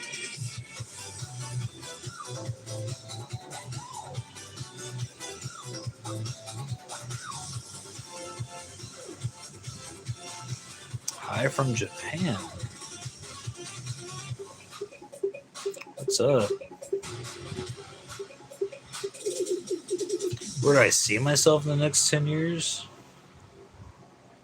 Doing exactly this.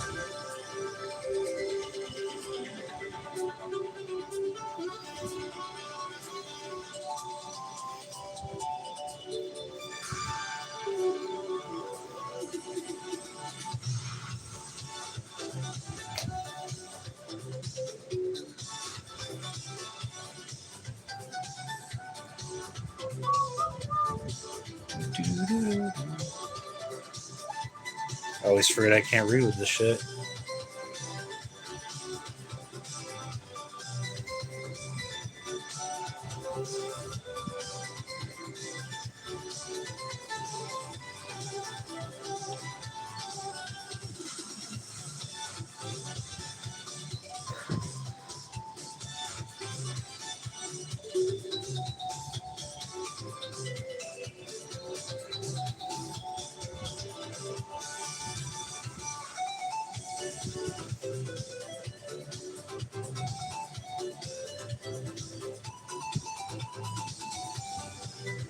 What's up, Isaiah Smith?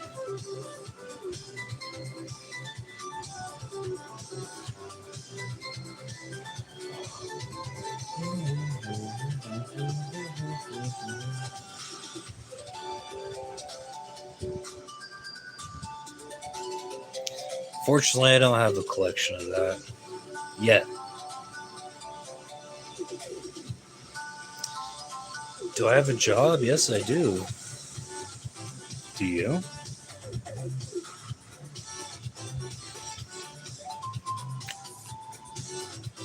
Which reminds me, before I go to bed, I have to check if I work tomorrow or not because it's Memorial Day. If not, great. If I do, well, at least I get money, right? Hi, Dad. I found you. Uh-oh.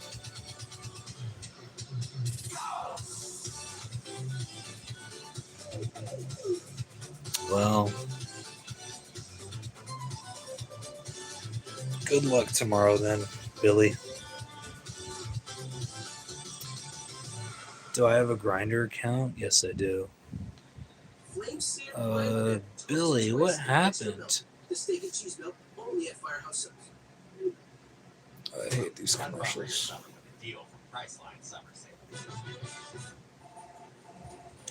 Are you actually power bottom? No, I'm a power top. It's a ship. I don't bottom. Those flashes of light Not go my through its thing. engines. It's nothing.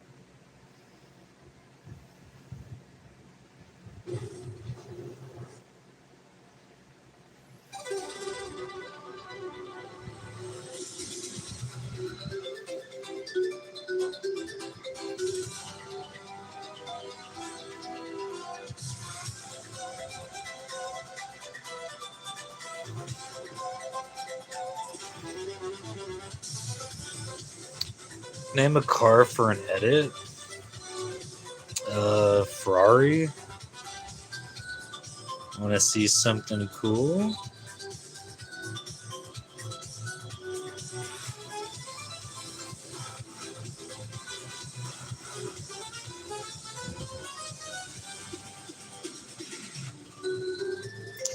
That is a whole different language I can't read.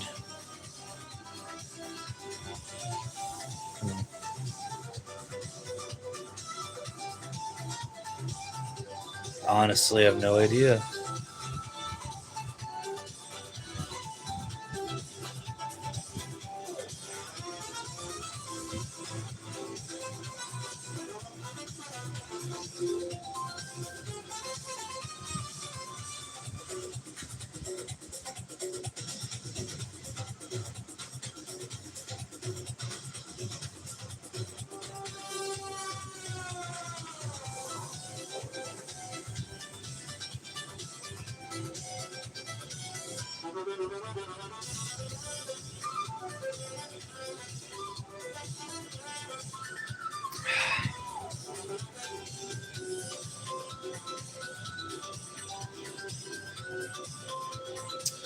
He committed murder. I don't know.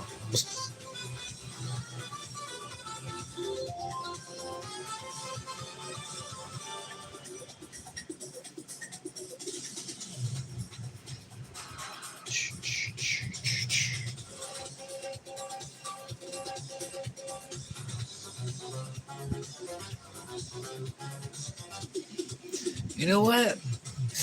I've never heard of Spice Girls. Never in my entire life. Oh, I have some on my chest. I never heard of Spice Girls before. Never heard of them. I'm sorry, bud.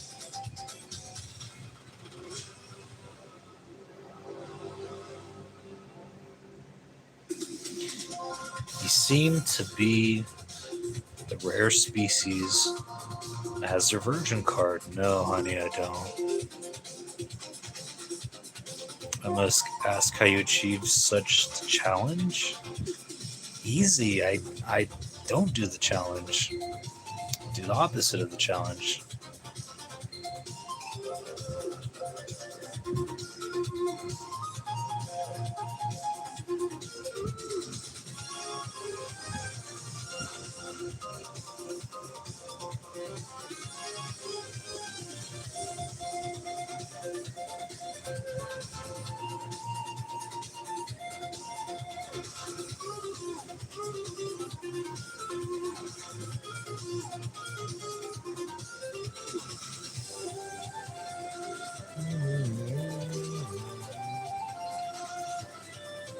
Dang, where did my vape go?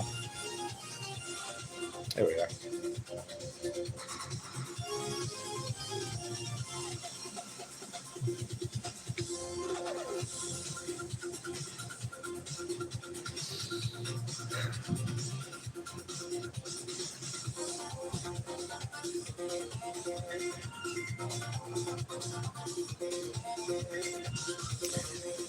What kind of music I got playing? Vaporwave slash synthwave Diddy Kong Racing soundtrack.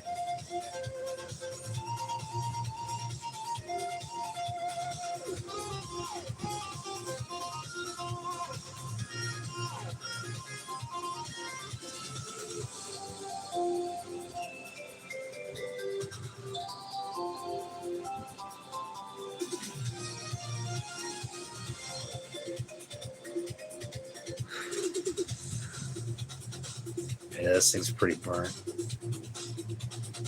It's better than nothing, I guess.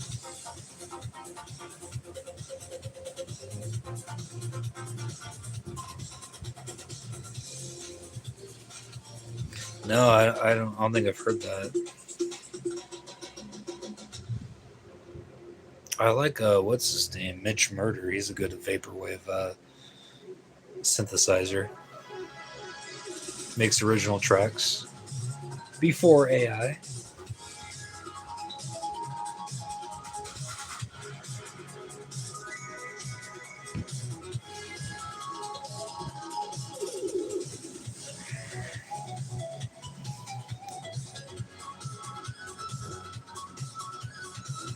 This is the volcano level.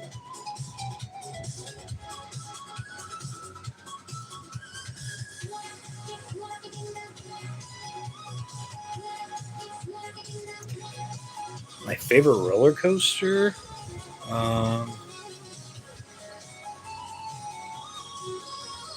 Probably Ghost Rider at a Knott's Berry Farm.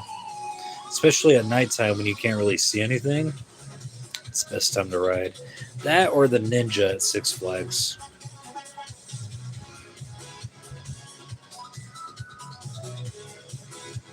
It's like Dark Synth, pretty much. Heat answer. Billy is a scam bot. There's been scam bots for money and vid and live streams. I believe it. Just right at Knott's Accelerator. Overrated. Is that the one that goes in that big loop and then it's over?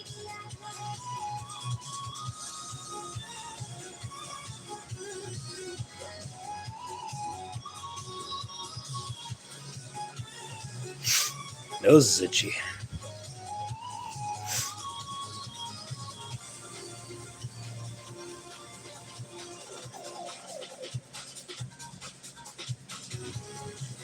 Is that more about whether you believe what I talked to you about?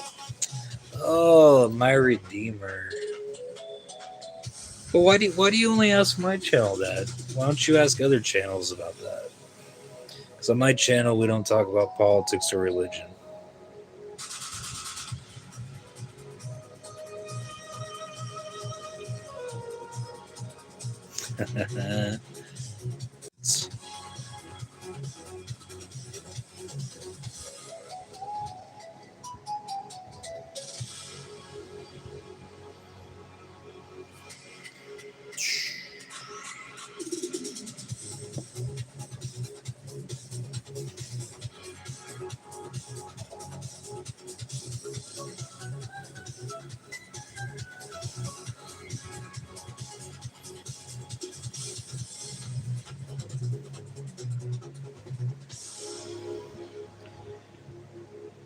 I ask all lives that.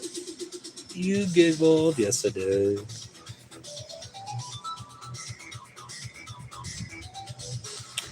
I mean, I guess I get that, Redeemer, but again, we don't talk about politics or religion. We just chill out and talk about normal stuff here. It's an escape from the real world. Know what I mean?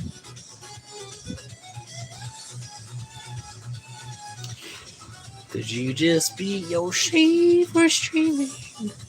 No, I used it a recreational way about 2 days ago. Thank you for asking.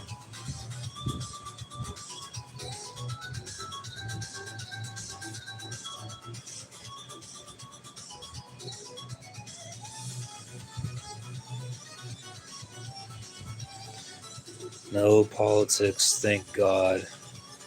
Maybe I scroll to the right stream. Yeah, I mean, I started the stream, talked about conspiracies. That's not politics to me. That's like fun stuff. But um, yeah, no politics, no religion. This is just somewhere to chill. No problem.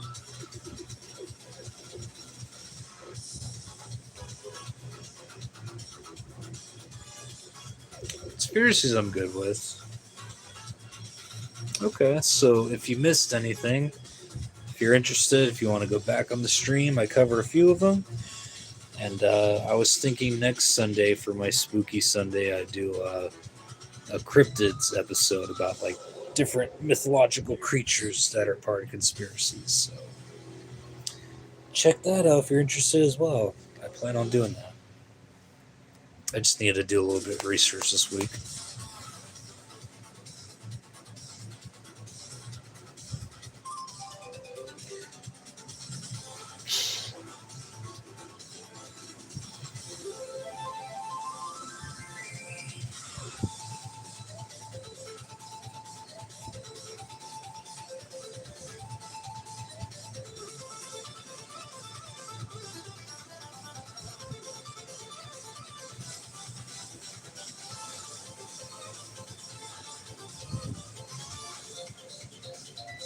Well, you don't think this is tomfoolery?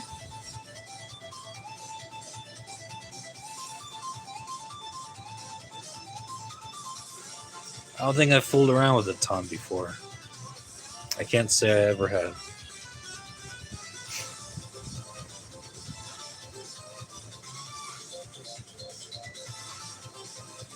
Thanks for the advice, though.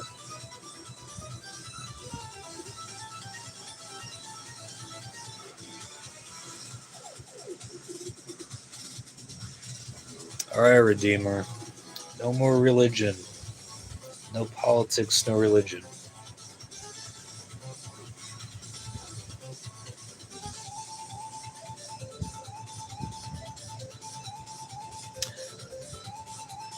Both. Catastrophic. Both. Maybe goth a little more, but just about the same.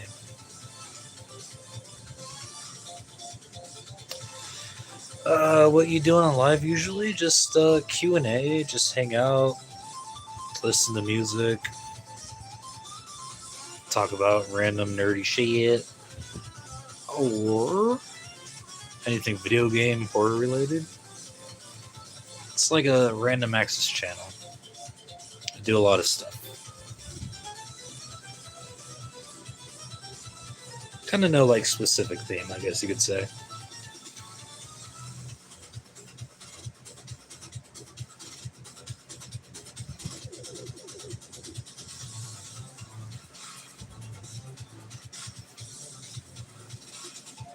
Femboy.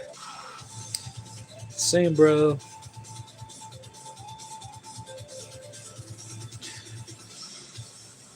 Do you have any local conspiracies or local myth legends? Folklore in your area? Well, there's a place in Anaheim, California called Black Star Canyon that is known to have a lot of disappearances and myths and folklore there. I've thought about doing like a live stream there at night, but I heard it gets pretty spooky out there. There's like rumors of like dwarf elves that like kill people, and I don't know, all kinds of crazy shit. Look it up. Black Star Canyon. An abandoned school bus they say is haunted. All kinds of stuff. Are you into black chicks? Yeah, I am. You see it? Okay, no more. No more. I don't want to time you out. We don't talk about politics or religion on here. Win pick. You look like a man that would enjoy a taste of good brown food. Not brown. Meaning dirty? I mean, I don't know what you're trying to say here. Whoa, did you say Anaheim? I ran a club there a long time ago. Small world.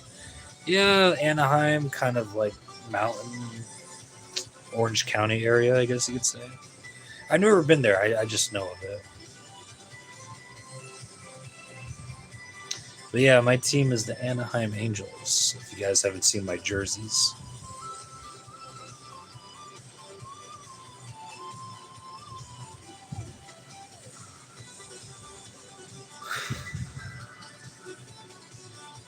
this is burning me.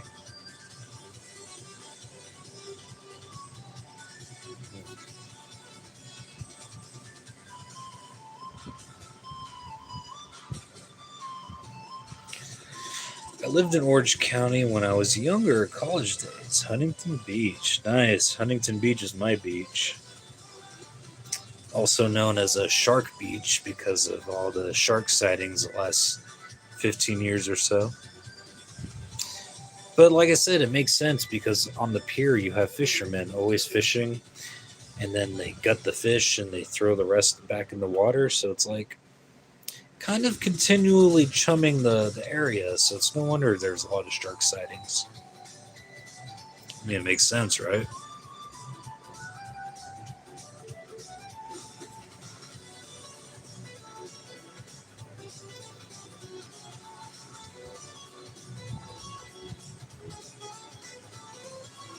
The Sugar Shack. Yeah, there's a lot of sharks in SoCal, man. Especially that area. That I've noticed. What time is it? Almost 12.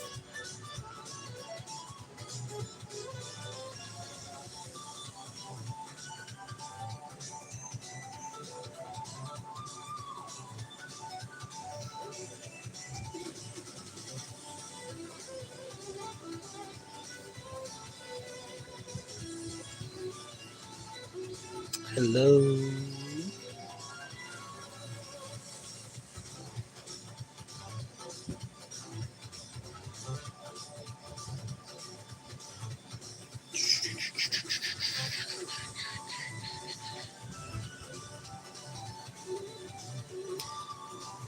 Follow your hearts and set ablaze your thoughts. That's deep. No sharks where I'm at now, but tons of wildlife. Guessing you're not by the ocean anymore. Hi from Virginia. What's up?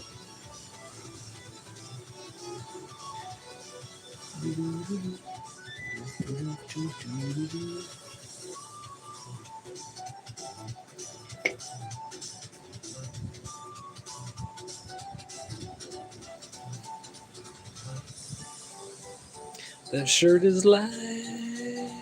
Thank you. I'm a nostalgia bitch. What can I say?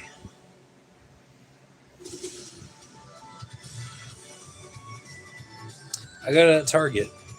I don't know if it's still there, but check it out if it is.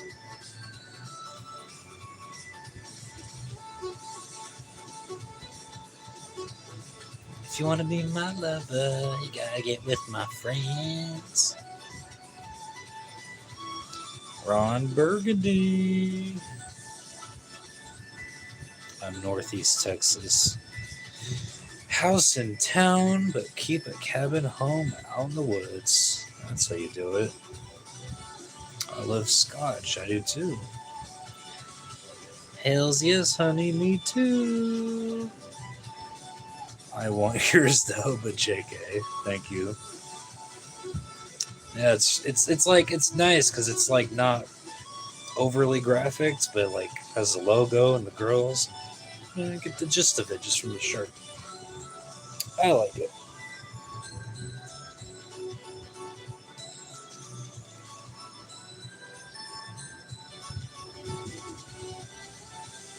Do I need to charge this thing? Probably.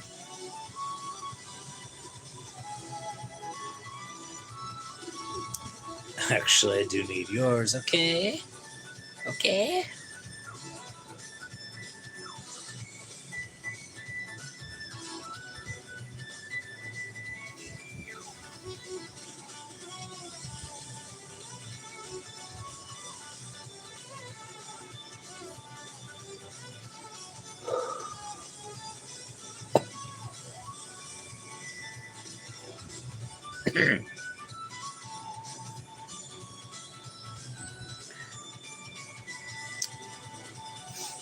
Was just scrolling through. Have a good night, bro. Cheers. You have a good night too, Tex-Mex. Hopefully, I could see you again here soon. I try to stream every night, but if I don't, check out my video game streams, even if you have as background noise.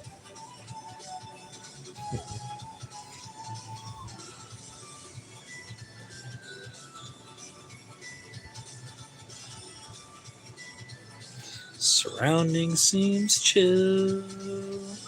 Your shirt is winning me over. Thank you. Much appreciated. Try to make it as aesthetic as possible. Know what I mean?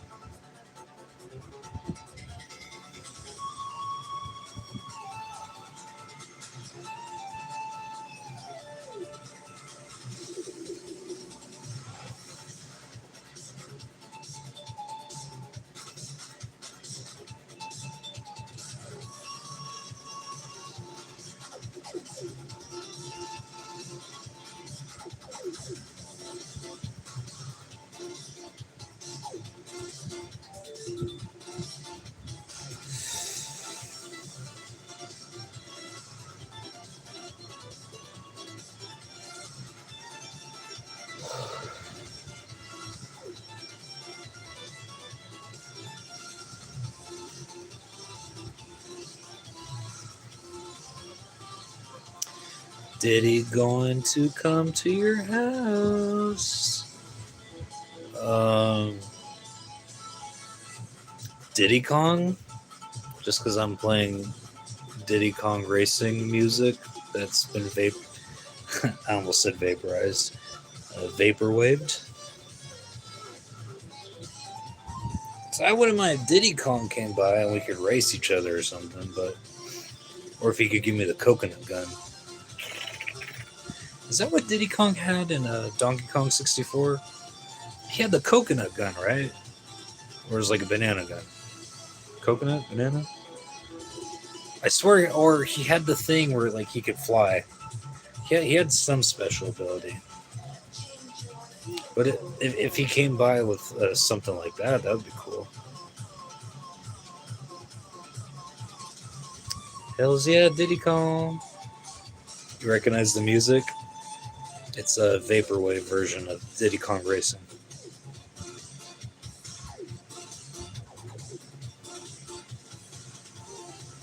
No, P. Diddy. Obviously, I know what you're saying. P. Diddy, no. He's locked away. I don't think he's coming to my house anytime soon.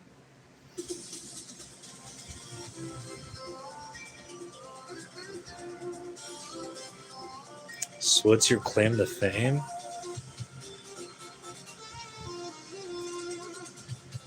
I was in a couple independent movies. Other than that, that's it.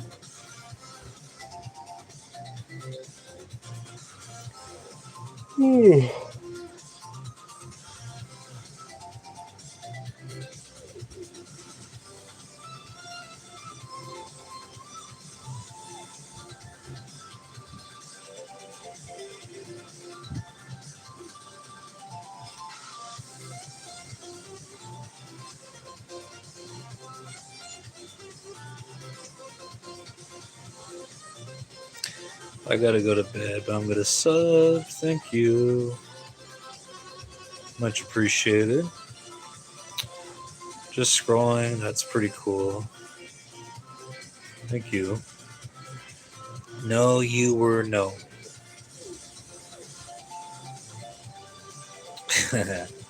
I'm pretty sure he doesn't know me, because that would be very scary. Very, very scary. Even though, like, I'm a grown man, he's a grown man, that's still creepy. Because it's P. Diddy.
Oh, is that so? Damn, better lock my doors then, right? Brother, you look sad as fuck, bro. I'm not sad, I'm stoned. Hello. How many terabytes? My PlayStation 5 has 1 terabyte. And I don't think you can upgrade that. Or maybe you can, I don't know. But as far as I know, I bought the PlayStation 5 1 terabyte built in memory. And I'm just assuming, like any other PlayStation memory, you gotta switch out terabytes or megabytes or whatever for different saves, unless you just delete video games you aren't currently playing so you can save more space. But then again, like with all the updates, it's hard to say. Because I don't know if like the updates permanently take up those megabytes and however many you have for storage. Good question. He's scared. Not anymore. We're not talking about scary stories. I still have a PS3 as a main console. Oh, wow.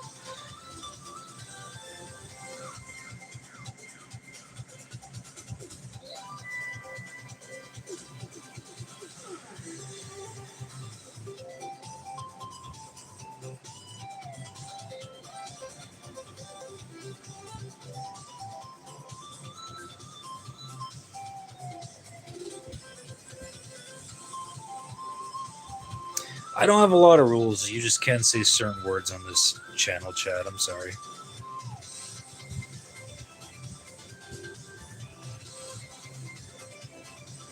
How many kids? None that I know of. I hope. How many kids do you have vids of? Well, I have when me and my niece and nephew used to all play in the backyard where we'd play like a game of tag or whatever. But like my niece was like so little, like she she tried to run with like her little legs, but she ended up just crawling really fast instead. And I have videos of when I was so like at the backyard we had 2 swings. It was my little niece. She was just a little baby, so she was still on like the swing that went around the whole waist or whatever. And then my nephew had the regular swing, and I would like literally have to push them both because if one of them went off rhythm with the other one, they didn't like that. And mind you, my nephew was like 3 years older than my niece, but they always had to be like on the same rhythm. So yeah, I have those videos of them. I gotta save them somehow because it's like good memories. Or when we used to go to the picnic at the park. I have a couple of those kind of videos. Yeah.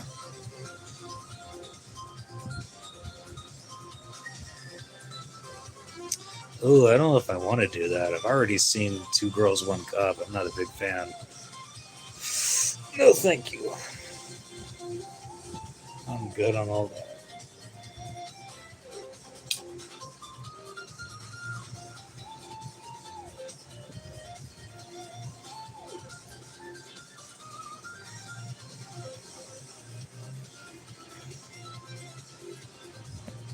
No.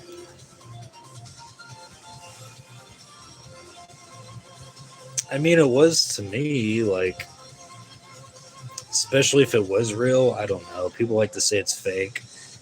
I can't tell you.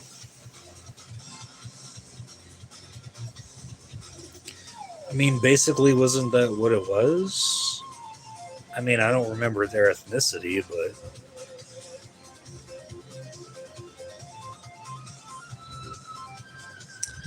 I don't know what geek is. Geek? Good night, Machado. Thank you so much, as always, for holding it down for me. It's very appreciated. Hope you're doing okay.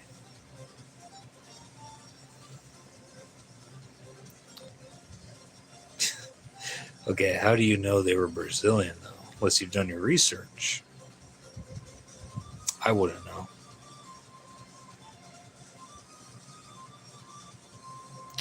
Oh, fake? It's rumored. It's rumored Two Girls, One Cup is faked, but it's never been 100% proven, I guess. I would hope it's fake, but then again, ugh, looked a bit too real.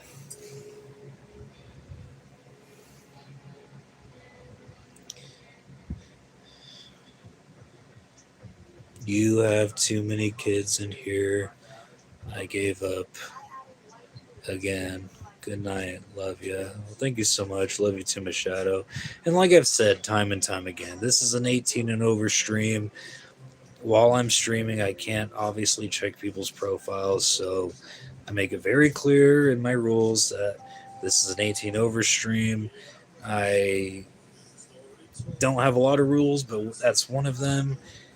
And yeah, my mods can only do so much to regulate that. But like I said, this is an 18 over stream. I talk about adult things, and yeah, I make the rules very clear when I make my stream. And my mods can only hold it down so much.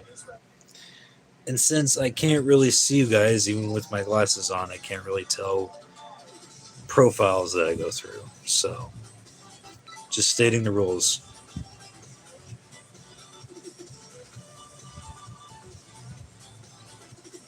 Funky Town video? No, I don't think so. I haven't seen that since it was popularized on the internet. Thank you, Machado. Thank you so much. Like I said, it's hard to regulate my stream while I'm streaming, but she holds it down really good. Thank you.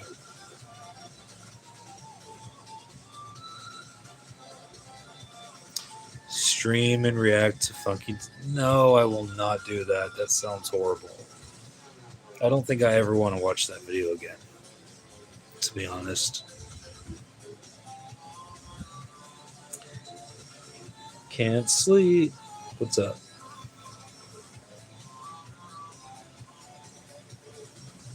Play Five Nights at Freddy's.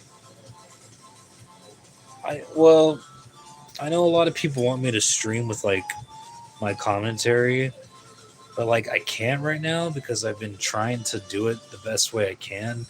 Like earlier today, I did a live stream of what's it called, Nun Massacre.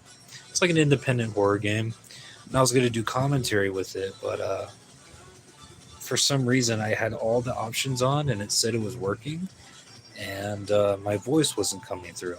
The audio for the video game was fine, but I could not get like my streaming voice, so it's kind of a work in progress.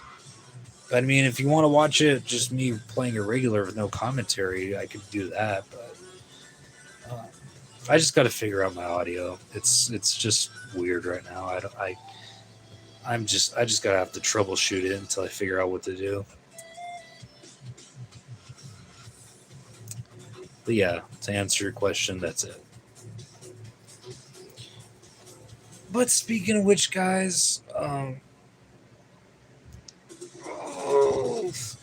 I think I'm gonna head off to bed. Thank you guys so much for checking in and watching my stream as always. Um, thank you for your likes. All your likes help. Your subscriptions help a hell of a lot. And it's because of viewers like you is that the reason that channels like me exist. And I really appreciate it. So I'm gonna head out of this stream. I'm gonna charge my phone. And then, if you guys are interested and watch me play some Texas Chainsaw Massacre before bed, check it out. All right, man. Men, gentlemen, women, aliens, reptiles, sharks, sea mammals, all species. Have a good Sunday.